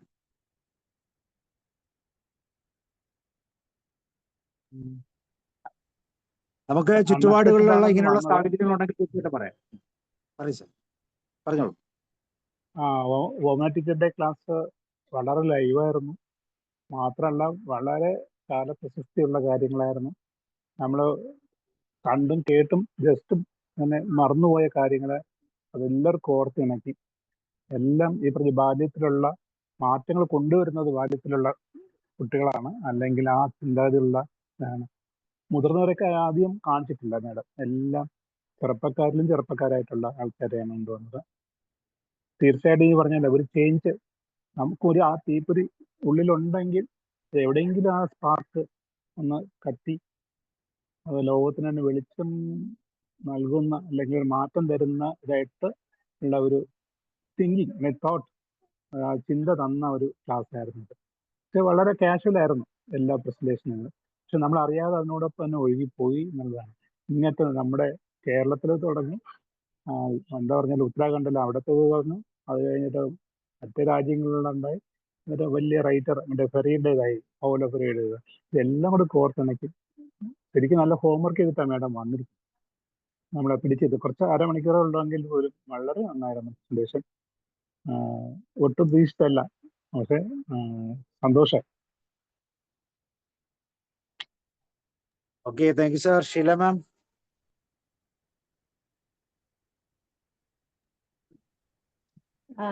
Thank you sir. എല്ലാവർക്കും നമസ്കാരം. ഓമന ടീച്ചറിന്റെ ക്ലാസ് വിദ്യാഭ്യാസത്തിന്റെ മേന്മയെ കുറിച്ചുള്ളതായിരുന്നു എന്നാണ് എനിക്ക് മനസ്സിലാക്കാൻ കഴിഞ്ഞത്. ഞാൻ കുറച്ച് താമസിച്ചാണ് കയറിയതെങ്കിലും എനിക്ക് കുറെ കാര്യങ്ങൾ വളരെ നമ്മള് ശ്രദ്ധിക്കാതെ ഉണ്ടായിരുന്ന കുറെ കാര്യങ്ങൾ മനസ്സിലാക്കാൻ പറ്റി. പിന്നെ അതുപോലെ തന്നെ കുഞ്ഞ് വ്യക്തിത്വങ്ങളിലെ വലിയ കണ്ടുപിടുത്തം അല്ലെങ്കിൽ വലിയ മനോഭാവം മനസ്സിലാക്കുന്നതിന് കുറെ എക്സാമ്പിളുകളൊക്കെ മാഡം കൊണ്ടുവന്നു തന്നു. നമുക്കതിൽ നല്ല അറിവ് ഉണ്ടായി. പിന്നെയും ഒത്തിരി നമ്മുടെ ഓർമ്മയിൽ വരുന്നില്ല എങ്കിൽ കൂടി ഞാൻ ഇത് നമുക്ക് കണ്ണു കാണാൻ പറ്റാത്തവർക്ക് പിന്നെ ലിപി ഉണ്ടാക്കിയതും പിന്നെ പുതിയ പുതിയ ഉപകരണങ്ങളിലൂടെ പിന്നെ ഈ ബുദ്ധിമുട്ടുള്ളവർക്ക് പഠനത്തിന് സഹായിക്കുകയും ചെയ്ത ഒത്തിരി കണ്ടുപിടുത്തങ്ങൾ ഓരോരുത്തരും നടത്തിയിട്ടുണ്ടല്ലോ. അപ്പൊ അതെല്ലാം തന്നെ വിദ്യാഭ്യാസത്തിന് ഒരു പിന്നെ ഊന്നൽ കൊടുക്കുന്ന, അല്ലെങ്കിൽ വിദ്യാഭ്യാസം കൂടെ അവരുടെ നമ്മളോടൊപ്പം എത്തണം എന്നുള്ള ഒരു രീതി ഉള്ളത് കൊണ്ടാണ്. അതുപോലെ തന്നെ ഇപ്പൊ നമ്മുടെ സ്കൂളുകളിൽ മുൻപ് നമ്മൾ എന്തെങ്കിലും പിന്നെ റിട്ടാർഡഡ് ആയിട്ടുള്ള കുട്ടികൾ അല്ലെങ്കിൽ പിന്നെ ഡിസേബിൾഡ് ആയിട്ടുള്ള കുട്ടികൾ അവരെയൊക്കെ നമ്മൾ സെപ്പറേറ്റ് സ്കൂളിലായിരുന്നു പഠിപ്പിച്ചിരുന്നത്. ഇപ്പൊ അവരും സാധാരണ കുട്ടികളോടൊപ്പം ക്ലാസ്സുകളിൽ ഇരുന്ന് പഠിച്ച് അവരുടെ രീതികൾ, മറ്റു കുട്ടികളുടെ രീതികൾ മനസ്സിലാക്കി അവരും സമൂഹത്തില് ഒരു കുറവും ഇല്ലാത്തവരാണെന്ന് ബോധ്യപ്പെടുത്തുന്ന രീതിയിൽ ഒരു ടീച്ചിങ് മെത്തേഡൊക്കെ നമ്മുടെ വിദ്യാഭ്യാസ മേഖലയിൽ വന്നിട്ടുണ്ട്. അപ്പൊ അതെല്ലാം കൂടെ നോക്കുമ്പോഴത്തേക്കും വിദ്യാഭ്യാസം എന്ന് പറയുന്നത് ഒരിക്കലും നമ്മുടെ പിന്നെ സ്കൂളുകളിൽ നിന്ന് മാത്രമല്ല, കലാലയങ്ങളിൽ നിന്ന് മാത്രമല്ല, നമ്മുടെ സമൂഹത്തിൽ നിന്നും പിന്നെ യാദൃച്ഛികമായിട്ടും ഒക്കെ കുറെ അറിവുകൾ എല്ലാവരും നേടുന്നുണ്ട്. പിന്നെ പിന്നെ എനിക്കതിൽ ഏറ്റവും ഇഷ്ടപ്പെട്ടത് ബ്രഹ്മപുത്ര നദിയുടെ കരയിൽ അത് പിന്നെ വനം വെച്ച് പിടിപ്പിച്ച ഒരു ആളിനെ കുറിച്ചായിരുന്നു. അതുപോലെ നമ്മുടെ ഇത് തമിഴ്നാട്ടിലും അതുപോലെ ഉണ്ടായിരുന്നല്ലോ സാറേ. പിന്നെ പ്രസിഡന്റിൽ നിന്ന് നഞ്ചിയമ്മൽ അത് പാട്ട് പാടിയതാണ്. വേറെ ഒരു ലേഡി ഉണ്ടായിരുന്നു. അപ്പൊ അവർക്ക് ശരിക്കും പ്രായമുള്ളതാണ്. അവർക്ക് ഇങ്ങനെ പ്രസിഡന്റ് അവാർഡ് കൊടുക്കുന്നതൊക്കെ നമ്മൾ കണ്ടതാണ്. അപ്പൊ എല്ലാ മേഖലകളിലും വിദ്യാഭ്യാസം എന്ന് പറയുന്ന, അതായത് അറിയാതിരുന്ന കാര്യങ്ങൾ വിദ്യ അഭ്യസിച്ച്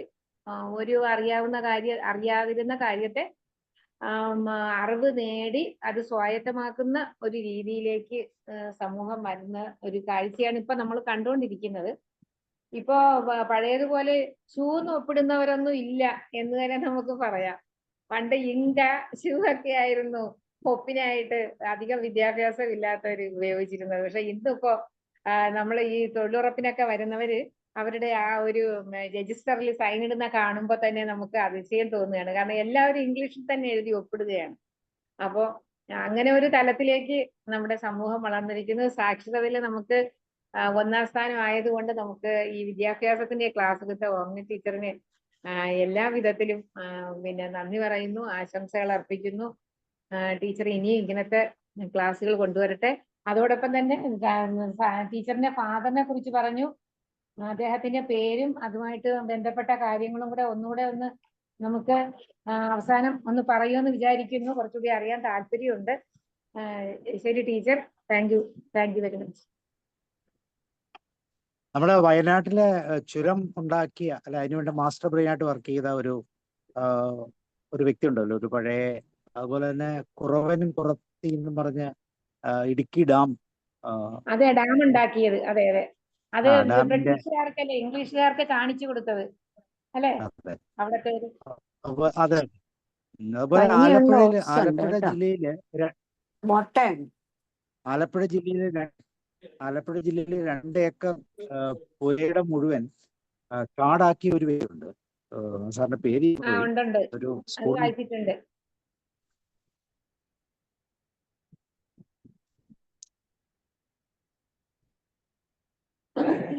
ഓക്കെ ജോർജ് സാർ.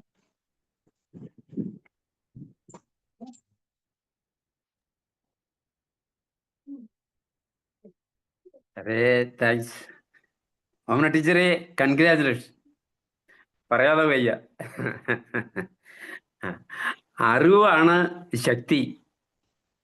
അറിവ് നേടുമ്പോൾ സമൂഹം നമ്മെ ചെറുപ്പം മുതലേ പഠിപ്പിച്ച പല വിശ്വാസങ്ങളും ആചാരങ്ങളും അനുഷ്ഠാനങ്ങളും ഒക്കെ നമ്മുടെ തിരിച്ചറിവ് കൊണ്ട് തിരുത്തുന്നു. അതാണല്ലോ സത്യം. ആ അറിവെന്ന ശക്തി കൊണ്ട് സമൂഹത്തിൽ വലിയ പരിവർത്തനം നടത്താൻ, ഒരു പരിണാമം സൃഷ്ടിക്കാൻ വലിയ വിപ്ലവമൊന്നും വേണ്ട. പക്ഷെ സൂര്യനെ പോലെ പ്രകാശിക്കാൻ കഴിഞ്ഞില്ലെങ്കിലും ഒരു മെഴുകുതിരി വെളിച്ചം പോലെയെങ്കിലും, പറ്റിയില്ലെങ്കിൽ ഒരു മിന്നാമിനിങ്ങിൻ്റെ വെളിച്ചമെങ്കിലും ഒന്ന് കാണിച്ച് ഇവിടുന്ന് കടന്നു പോകാൻ നമുക്കൊക്കെ ശ്രമിക്കാം. അങ്ങനെ കണ്ണ് തുറപ്പിക്കുന്ന വലിയ പാരമ്പര്യത്തിൻ്റെ എന്താ പറയണേ, ആ പാരമ്പര്യം പേറുന്നത് കൊണ്ട് തന്നെ തീർച്ചയായിട്ടും മാഡത്തിനും ഈ വിപ്ലവങ്ങളിൽ നിന്നൊന്നും മാറി നിൽക്കാൻ കഴിയില്ല. അത് രക്തത്തിൽ ഇങ്ങനെ അലിഞ്ഞു ചേർന്ന് കിടപ്പുണ്ട്. അപ്പോൾ തീർച്ചയായിട്ടും ഇതുപോലെ ഇനിയും കൊണ്ടുവരണം. മാറ്റങ്ങൾക്ക് പ്രേരണയാക്കുന്ന വാക്കുകൾ, വിഷയങ്ങൾ, മനസാക്ഷി എന്നൊക്കെ പറയാമല്ലോ അല്ലേ? തീർച്ചയായിട്ടും നമുക്കും ആവുന്നത്ര കാര്യങ്ങളിൽ പ്രവർത്തിക്കാൻ ഒരു പ്രചോദനമായിട്ടുണ്ട്. ഒത്തിരി സന്തോഷവും നന്ദി അറിയിച്ചിട്ട് നിർത്തുക. Thank you. Okay, thank you sir. ഇനിയാണുള്ള Saraswati ma'am, Snehalatha ma'am. Snehalatha ma'am എന്തോ ഓട്സ് ഒക്കെ ഉണ്ടാക്കി വെച്ചെന്ന് പറഞ്ഞായിരുന്നു.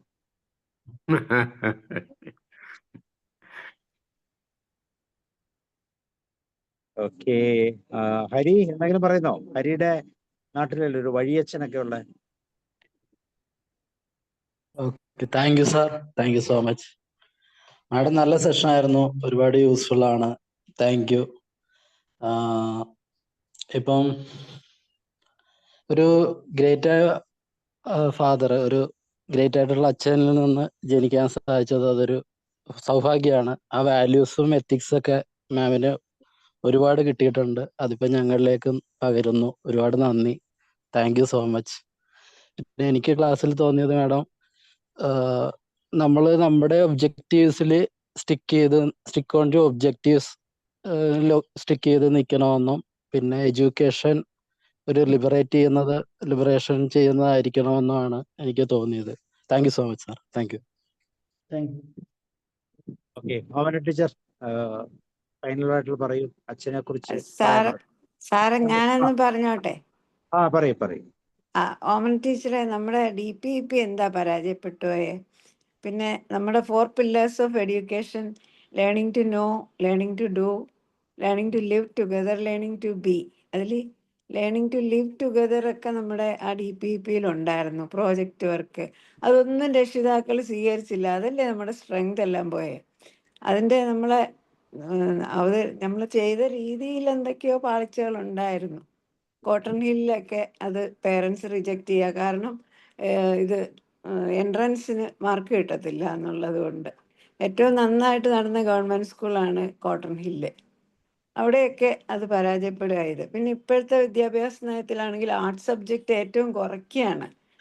അപ്പോൾ കുട്ടികൾക്ക് ഈ മനസാക്ഷി ഉണ്ടാകുന്നതിന് അത് ആർട്സ് സബ്ജക്റ്റ് സ്റ്റോറീസ്, അങ്ങനെ നോവൽ ഒക്കെ വായിക്കുന്നതിലൂടെയാണ് ആ ഒരു മനസാക്ഷി ഉണ്ടാകുന്നതാണെന്നാണ് എനിക്ക് തോന്നുന്നത്. അതിപ്പോൾ കുറയ്ക്കുമ്പോൾ നമ്മുടെ കുട്ടികൾ ആ രീതിയിൽ ആകാതെ പോവുകയല്ലേ, മനസാക്ഷി ഇല്ലാത്തവരായി പോവുകയാണ് എന്നൊക്കെയാണ് എൻ്റെ ആശങ്ക. ഞാനും ടീച്ചർ ട്രെയിനറായിരുന്നു. പോലെ തന്നെ, ടീച്ചറിനെ പോലെയുള്ള ഹൈ പൊസിഷനൊന്നുമില്ല, ടീച്ചർ ട്രെയിനറായിരുന്നു, അത്രേ ഉള്ളൂ. അപ്പം എൻ്റെ സംശയങ്ങളാണ് ഞാൻ ടീച്ചറിനോട് ചോദിക്കുന്നത്. അതല്ല മാഡം, നമ്മൾ അധ്യാപകരുടെ ഇടയിൽ ഒരു 10-32 കൊല്ലം ഞാനുണ്ടായിരുന്നു. ഒരു ചെറിയ മാറ്റം പോലും ആരും ഇഷ്ടപ്പെടുന്നില്ല. ഇന്നലെ ചെയ്ത പോലെ ഇന്ന് ചെയ്യാൻ എല്ലാവരും ഇഷ്ടപ്പെടുന്നുള്ളൂ. അതിൽ അപൂർവ ആളുകളെ അവരെ ഇടിച്ചു താഴ്ത്തുകയും ചെയ്യും. അതാണ് സ്കൂളിൽ നടക്കുന്നത്. അധ്യാപകരുടെ മനസ്സിൽ അത് സന്തോഷത്തോടെ ഏറ്റെടുത്താലേ രക്ഷിതാക്കളിലേക്ക് നമുക്ക് പകരാൻ പറ്റുള്ളൂ. അധ്യാപകരാണല്ലോ രക്ഷിതാക്കൾക്ക് പറഞ്ഞു കൊടുക്കണ്ടേ, ഇതിങ്ങനെയാണ്, ഇതുകൊണ്ട് ഇങ്ങനെ ഗുണമുണ്ട്, നിങ്ങൾ നിൽക്കുക, ഞാൻ അങ്ങനെ അങ്ങനെ പറഞ്ഞു കൊടുക്കേണ്ട അധ്യാപകർ അത് ഏറ്റെടുക്കാതെ എങ്ങനെ രക്ഷിതാക്കൾ റിജക്റ്റ് ചെയ്യാതിരിക്കും എന്നാണ് എനിക്ക് അതിന് പറയാനുള്ള മറുപടി. ഞാൻ ഒരു പ്രാവശ്യം ഹൈസ്കൂളിൽ പഠിപ്പിച്ചുകൊണ്ടിരുന്നപ്പം എനിക്ക് തോന്നി ജനുവരി 26-ന് എനിക്ക് ഭയങ്കര ഒരു ഇഷ്ടമാണ്. ഓഗസ്റ്റ് 15, ജനുവരി 26 ചെറുപ്പത്തിൽ ജാഥ ഭാരത് മാതാ കി ജയ് എന്ന് പറഞ്ഞ് തൊണ്ട കീറി പൊട്ടിച്ചതൊക്കെ എനിക്ക് ഓർമ്മയുണ്ട്. പക്ഷെ പിന്നെ വന്നപ്പോൾ അങ്ങനെ അധ്യാപികയായിട്ട് വന്നു കഴിഞ്ഞപ്പോൾ സ്കൂളിൽ അതൊന്നും കാണുന്നില്ല. അപ്പം എനിക്കതൊരു സുഖക്കുറവ് തോന്നി. അത് കഴിഞ്ഞപ്പോൾ ഞാൻ പിന്നെ അത് സാറിനോട് പറഞ്ഞു, ഹെഡ് മാസ്റ്ററോട് പറഞ്ഞു, ജനുവരി 26-ന് നമുക്കൊരു ജവാനെ കൊണ്ടുവന്ന് കുട്ടികളോടൊന്ന് സംസാരിപ്പിക്കാം വെറുതെ. കാരണം എൻ്റെ ഹസ്ബൻഡിൻ്റെ അനിയൻ മിലിറ്ററിയിലാണ്. അപ്പം എൻ്റെ പിള്ളേർ 3 പേരും അവൻ വന്നു കഴിഞ്ഞാൽ എന്തൊരു സംശയം ചോദിക്കലാണോ ഒന്നും പറയണ്ട. പിന്നെ വേറൊരു പരിപാടിയില്ല. സംശയം എന്ന് പറഞ്ഞാൽ ഒരാൾ ചോദിക്കുന്നതിന് മുമ്പേ അടുത്തയാൾ ചോദിക്കും. അങ്ങനെ 3 പേരും കൂടെ ഭയങ്കര സംശയം ചോദിക്കില്ല. അവർക്ക് അറിയേണ്ടാത്ത കാര്യങ്ങളൊന്നുമില്ല. പട്ടാളം, യുദ്ധം അല്ലെങ്കിൽ അതൊന്നും ഇവർക്ക് കണ്ടിട്ടില്ലല്ലോ. അപ്പം ഞാൻ ഓർത്ത് ഈ കുട്ടികൾക്കും അങ്ങനെ ഒരു ഇൻട്രസ്റ്റ് ഉണ്ടാവുമല്ലോ ഉള്ളിൽ. അവർക്ക് അവസരമില്ലല്ലോ. അപ്പം ഈ പിള്ളേരെ കൊണ്ടൊന്നൊരു പിന്നെ പട്ടാളക്കാരനെ കൊണ്ടൊന്ന് സംസാരിപ്പിക്കാം എന്ന് വിചാരിച്ചു. സാർ എന്നോട് പറഞ്ഞു അതിനൊന്നും പൈസയില്ല. ഞാൻ എന്നിട്ട് എനിക്ക് ഭയങ്കര വിഷമമായി. അത് കഴിഞ്ഞ് ഞാൻ HM ആയപ്പം ഞാൻ ആ സ്കൂളിൽ ഒരു പട്ടാളക്കാരനെ കൊണ്ടുവന്ന് കുട്ടികളോട് സംസാരിപ്പിച്ചു. ഒരു ഒരു ഒരു ഒരു ഒരു കൊല്ലം HM ആയിട്ട് ഇരുന്നപ്പോൾ എനിക്ക് ചെയ്യാമല്ലോ. അതിന് പൈസ ഉണ്ടോ ഇല്ലെന്ന് ഞാനല്ലേ നോക്കുന്നു. അങ്ങനെ ഒരു കാര്യവും എക്സ്ട്രാ ചെയ്യാൻ ആരും ഇഷ്ടപ്പെടുന്നില്ല. പോകുന്ന പോലെ അങ്ങ് പോകാനേ എല്ലാവർക്കും താല്പര്യമുള്ളൂ. ടീച്ചറെ, ഈ DPEP എന്ന് പറയുന്നത് അതൊരു പ്രോജക്റ്റ് ആയിരുന്നു. അത് പിന്നെ സാധാരണ വിദ്യാഭ്യാസത്തിൽ നിന്ന് നല്ലൊരു മാറ്റം വന്ന ഒരു രീതിയായിരുന്നു. ഞാൻ ആ വർഷമാണ് പിന്നെ UP സ്കൂളിൽ ടീച്ചറായിട്ട് കയറിയത്. അപ്പൊ എല്ലാവരും കൂടി ഈ ട്രെയിനിങ്ങിന് വിളിക്കുമ്പോൾ, DPPയുടെ ട്രെയിനിങ്ങിന് വിളിക്കുമ്പോൾ എല്ലാ അധ്യാപകരും ഇവരൊക്കെ സീനിയേഴ്സ് ആണല്ലോ. അപ്പൊ പറയും ഈ ടീച്ചറിനാണ് പിന്നെ ട്രെയിനിങ് ഒന്നും കിട്ടാത്തത്, ഇതിനെ വിടൂ എന്ന് പറയും. അപ്പൊ ഞാൻ എല്ലാ ട്രെയിനിങ്ങിനും ഞാൻ ഇങ്ങനെ പോവുക. എന്റെ വിചാരം എനിക്കൊന്നും കിട്ടിയിട്ടില്ല ടീച്ചറായിട്ട്. അപ്പൊ പോവുക തന്നെയെന്ന് പറയും. കാരണം ഞാൻ പോയല്ലേ പറ്റൂ എന്നുള്ള ഞാനും പോവുക ടീച്ചറെ. അങ്ങനെ പോകുമ്പോഴത്തേക്ക് ഭയങ്കര അറിവാണ് നമുക്ക് കിട്ടുന്നത്. ഒരു പ്രോജക്റ്റ് ഒക്കെ ചെയ്യുമ്പോഴേ സാറേ എത്ര സ്റ്റെപ്പാ അതിൽ കിടക്കുന്നത്. 5th സ്റ്റാൻഡേർഡിന് പഠിപ്പിക്കാനായിട്ട് സയൻസിന്റെ ടീച്ചർ എന്നുള്ള രീതിയിലാണ് ഞാൻ പോകുന്നത്. അപ്പൊ അവിടെ ആ എത്ര സ്റ്റെപ്പ് കഴിഞ്ഞാലാണ് നമുക്ക് ആ പ്രോജക്റ്റിന്റെ ലാസ്റ്റ് സംഭവം കിട്ടുന്നതെന്ന് അറിയാമോ?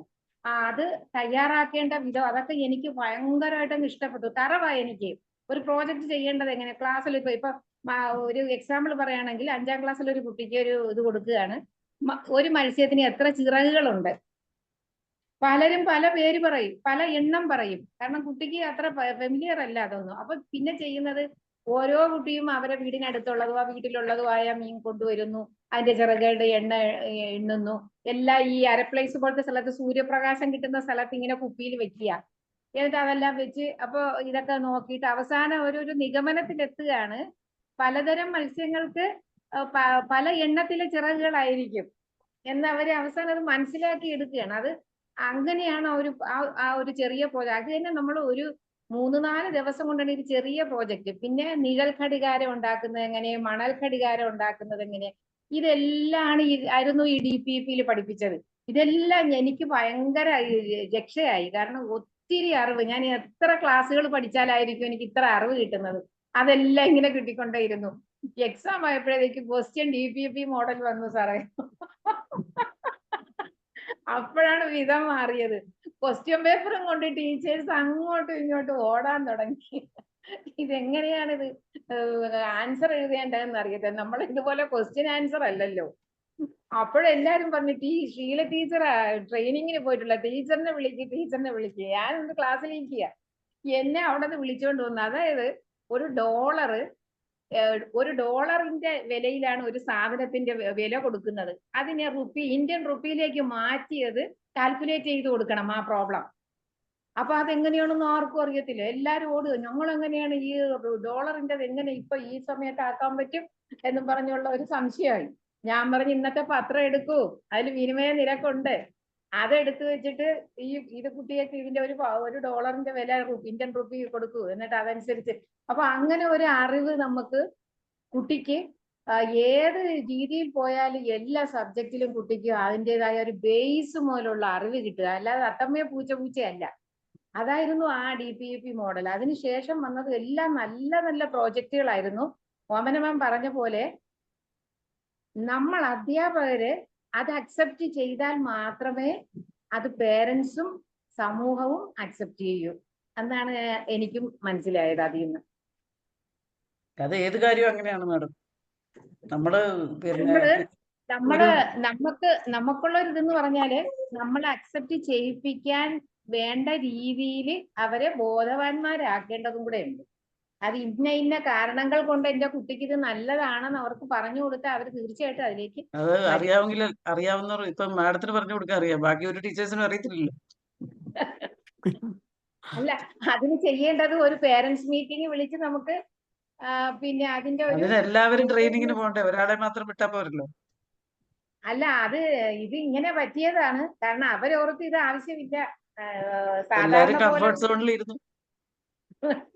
അതാ യാത്ര ചെയ്യാൻ മടിയായിരുന്നു. ഈ ക്ലസ്റ്റർ എന്ന് പറഞ്ഞ ഒരു പ്രോഗ്രാം ഉണ്ടല്ലോ, ക്ലസ്റ്റർ ട്രെയിനിങ് എന്ന് പറഞ്ഞ, അങ്ങനെ ആ പ്രോസസ് എന്താണ്? അത് പിന്നെ ക്ലസ്റ്റർ എന്ന് പറയുന്നത് അധ്യാപകരെ ഈ സിലബസ് അനുസരിച്ച് ഇത്ര മാസത്തിനുള്ളിൽ അല്ലെങ്കിൽ ഇത്ര അതിന് ഒരു ഇതുണ്ടല്ലോ സാർ, അക്കാഡമിക് ഇയറിൽ ആ സബ്ജക്റ്റില് ഇത്ര പോർഷൻ നമ്മൾ കവർ ചെയ്തു. അതിൽ നിന്ന് നമുക്ക് എന്ത് നോട്ട്, ക്വസ്റ്റ്യൻസ്, അതുപോലെ എക്സാമുമായിട്ട് ബന്ധപ്പെട്ട കാര്യങ്ങൾ തയ്യാറാക്കുക, ക്വസ്റ്റ്യൻ പേപ്പർ തയ്യാറാക്കാനുള്ള അതിന്റെ മോഡല്, അങ്ങനെയുള്ള കാര്യങ്ങളെ കുറിച്ച് ചർച്ച ചെയ്ത് ഒരു തീരുമാനത്തിലെത്തും ഒരു സ്ഥലത്തുള്ളവര്. ഒരു ഉപജില്ല അടിസ്ഥാനത്തിലാണ് മിക്കവാറും ക്ലസ്റ്റർ കിടക്കുന്നത്, അല്ലേ ടീച്ചർ?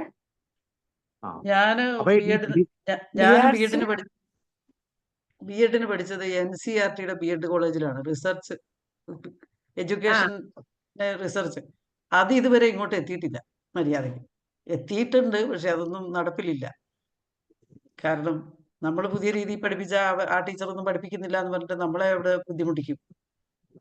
നമ്മുടെ ഈ നമുക്ക് CBSE NCERT ഒക്കെ നോക്കിയാൽ പോലും അവിടെ ഈ സിലബസിന്റെ ആ ബാഹുല്യമല്ലാതെ കുട്ടികൾക്ക് ഈ സോഷ്യൽ അവയർനെസ് കിട്ടുന്ന തലമൊന്നും അതിൻ്റെ അത് അകത്തില്ല. സ്കൂളിലല്ലേ സർ. ഞാൻ ബി.എഡിന് പഠിച്ചപ്പോൾ അവിടെയാണ് റിസർച്ച് ഒക്കെ നടക്കുന്ന പുതിയ രീതിയിലുള്ള എഡ്യൂക്കേഷൻ എങ്ങനെ റെഡിയാക്കണം എന്നുള്ളത്. അന്ന് ഞങ്ങൾക്ക് പറഞ്ഞു തന്ന ആ രീതി ഇവിടെ ഇതുവരെ നടപ്പിലായി കണ്ടിട്ടില്ല.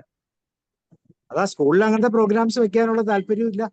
അല്ല, സർക്കാരിനും വെച്ചാലും ഇല്ല. അവിടെ നടത്തുന്നവര് നടത്തുന്നില്ല. ടീച്ചറെ പക്ഷെ ഒരു ഇതൊക്കെ കാര്യം സെൻട്രൽ ഗവൺമെന്റിന്റെ തലത്തിൽ അത് ഇംപ്ലിമെന്റ് ചെയ്യണം. അപ്പൊ ഞാൻ CBSE എന്ന് പറഞ്ഞാൽ അവരുടെ സിലബസ് ഒക്കെ നോക്കി, അത് പഠിച്ച് പിള്ളേർ ഒരു പരുവാകും എന്നുള്ളതല്ലാതെ ഇതിനകത്ത് പ്രായോഗിക പരിശീലനത്തിലേക്ക് പോകുന്നില്ല. എനിക്ക് വെക്കേഷണൽ ഹയർ സെക്കൻഡറി കുഴപ്പമില്ല, അതുപോലെ കുറച്ചുകൂടെ ബെറ്റർ ആണെന്ന് തോന്നുന്നു. വെക്കേഷണൽ ഹയർ സെക്കൻഡറി അത് സാറേ വൊക്കേഷണൽ ഹയർ സെക്കൻഡറി നല്ലതാണ്. പക്ഷെ അതിന്റെ ഹയർ സ്റ്റഡീസ് വരുമ്പോഴേ അവിടെ ലിമിറ്റേഷൻസ് ഉണ്ട്. ഈ പഠിച്ചു വരുന്ന എല്ലാവർക്കും അടുത്ത കോഴ്സുകൾക്കുള്ള അഡ്മിഷൻ കിട്ടണം, അതുപോലെ തൊഴിലവസരങ്ങൾ കിട്ടണം. അതിന് ഒരു കുറവ് കാണുന്നുണ്ട്. ടീച്ചറെ ഒരു കാര്യം ചോദിച്ചോട്ടെ? താങ്ക് യു സാറേ.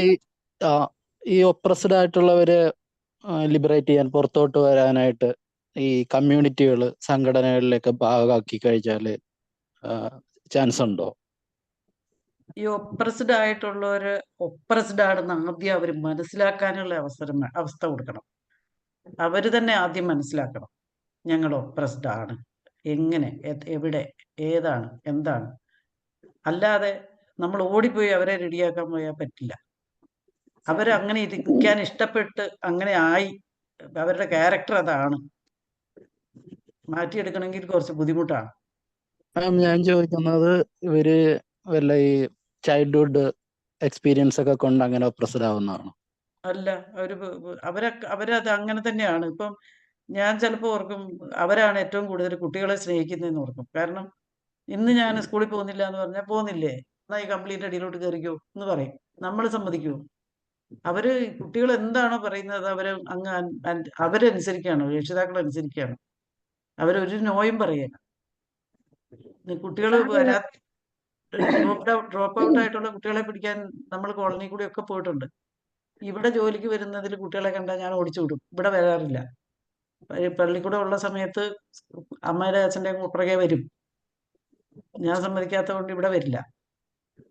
അത് നേരെ സ്കൂളിൽ പോകുന്നില്ലെങ്കിൽ പോകണ്ട, അത്രയേ ഉള്ളൂ. പോകുന്നില്ലേ, പോകണ്ട. കല്യാണം കഴിക്കണോ, കഴിച്ചോ. അവരുടെ ഒരു രീതി വേറെയാണ്.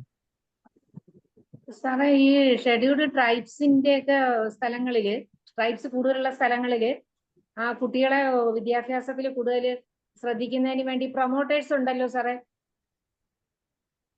പ്രൊമോട്ടേഴ്സ് അവരുടെ കൂട്ടത്തിൽ തന്നെയുള്ള ഒരാളാണ്. ശമ്പളം വാങ്ങാന്നല്ലാതെ അവരൊന്നും ചെയ്യാറില്ല.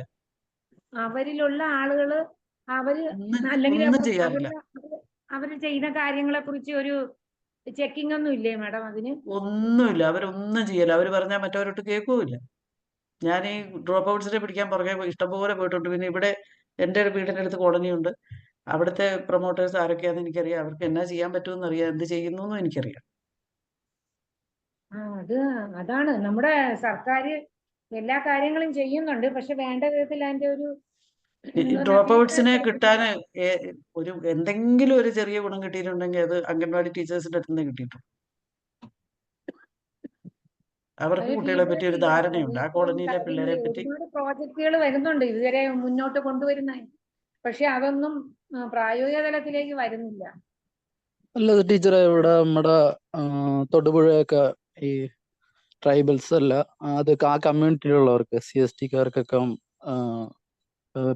പെയ്ഡല്ല, സർക്കാർ അക്കോമഡേഷനും ഫുഡും ഒക്കെ കൊടുത്ത് കുട്ടികളെ പഠിപ്പിക്കുന്നുണ്ട്. ഈ റെസിഡൻഷ്യൽ സ്കൂൾ ഉണ്ടല്ലോ, റെസിഡൻഷ്യൽ സ്കൂള്, അവിടെ നിന്ന് കിട്ടുവാണെങ്കിൽ പഠിക്കും. മോഡൽ റെസിഡൻഷ്യൽ സ്കൂൾ ഉണ്ട് സാറേ, ഞാൻ അവിടെ വർക്ക് ചെയ്തിട്ടുണ്ട്. അവിടെ നിന്ന് കിട്ടിയാൽ പഠിക്കും. അവിടെ നിന്ന് കിട്ടിയാൽ പഠിക്കും. അവിടെ നിങ്ങോട്ട് അവിടെ നിന്ന് മാഡം തിരിച്ചിങ്ങോട്ട് വന്ന് കോളനിയിലേക്ക് എത്തിക്കഴിഞ്ഞാൽ ചിലപ്പം ആ പഴയതിലും അപ്പുറമായിരിക്കും. ആണല്ലേ? ഉം. അവിടെ നല്ല രീതിയിലാ കുട്ടികൾക്ക് വിദ്യാഭ്യാസം കൊടുക്കുന്നത്. അതെ, അത് അവിടെ നല്ലതാണ്. അങ്ങനെ പറ്റൂ. അങ്ങനെയാണെങ്കിൽ മാത്രമേ ഇവർ പഠിക്കുള്ളൂ. അല്ലാതെ ആരും പഠിക്കുന്നത് ഞാൻ കണ്ടിട്ടില്ല. എല്ലാ ഫെസിലിറ്റീസും കൊടുക്കും. അവരുടെ ഡ്രസ്സ് വരെയും വാഷ് ചെയ്ത് കൊടുക്കുന്നതിനൊക്കെ ആളുണ്ട്. കുട്ടികളെ എല്ലാം ഉണ്ട് നല്ല അവിടെ. രീതിയിൽ അവിടെയാണെങ്കിൽ അവർ പഠിക്കും. അതെ, ഞാനവിടെ ഒരു 1.5 വർഷത്തോളം വർക്ക് ചെയ്തിട്ടുണ്ട്. ഹൈസ്കൂളിൽ ജോലി കിട്ടിയപ്പോ എനിക്ക് ഫസ്റ്റ് അവിടെയാ കിട്ടിയത്. അപ്പൊ നമുക്ക് എല്ലാം കാണാനും കേൾക്കാനും ഒക്കെ. ഇവിടെയൊക്കെ കൂടുതലുണ്ട് അങ്ങനത്തെ സ്കൂൾ. അങ്ങനത്തെ സ്കൂളിൽ പഠിക്കുന്നവർ മാത്രമേ പഠിക്കുള്ളൂ. ആ, അല്ലാതെ ഈ തണുപ്പത്ത് രാവിലെ എഴുന്നേറ്റ് കൃത്യസമയത്ത് പോകലും വരലും എല്ലാം പറ്റില്ല. ഹരിസാർ ഉദ്ദേശിച്ചത് ഇത് തന്നെയാണോ സാറേ? വേറെ ഞാൻ ഉദ്ദേശിച്ച ടീച്ചറെ ഇനി വല്ല ട്രോമാറ്റിക് ഇവന്റ്സ്, ചൈൽഡ്ഹുഡ് എക്സ്പീരിയൻസ് ഇതൊക്കെ കൊണ്ട് അതൊന്നുമല്ല. അല്ലേ? അതൊന്നുമല്ല. അവരുടെ രീതി ഇതാണ്. സാർ ഒരു അവരുടെ പ്രാവശ്യം ഒരു റിസോഴ്സ് ആ ടൈപ്പ് ഉള്ളൂ അല്ലേ? അവരുടെ റിസോഴ്സ് അത്രേ ഉള്ളൂ. അധ്യാപകരെ കണ്ടോണ്ട് കവുങ്ങിന്റെ മണ്ടയ്ക്കൊക്കെ കയറും. ഒരുത്തൻ കവുങ്ങിന്റെ മണ്ടയ്ക്ക് കയറി കാല് തൊട കംപ്ലീറ്റ് കീറിപ്പോയി. കത്തി വെച്ചിട്ടുണ്ടായിരുന്നു ഉടമസ്ഥൻ കവുങ്ങേല്. ശല്യം സഹിക്കാൻ പറ്റാഞ്ഞിട്ട്. ജോലിക്കും പോകണ്ട. Okay ma'am, thank you. അപ്പൊ നമുക്ക് വൈൻഡപ്പ് ചെയ്യാം. Okay, see you. Okay sir. Good night. നാളെ നമുക്ക് thank you sir. Thirukkural Mohandas sir ready ആയിട്ടുള്ളൂ. Okay, good night.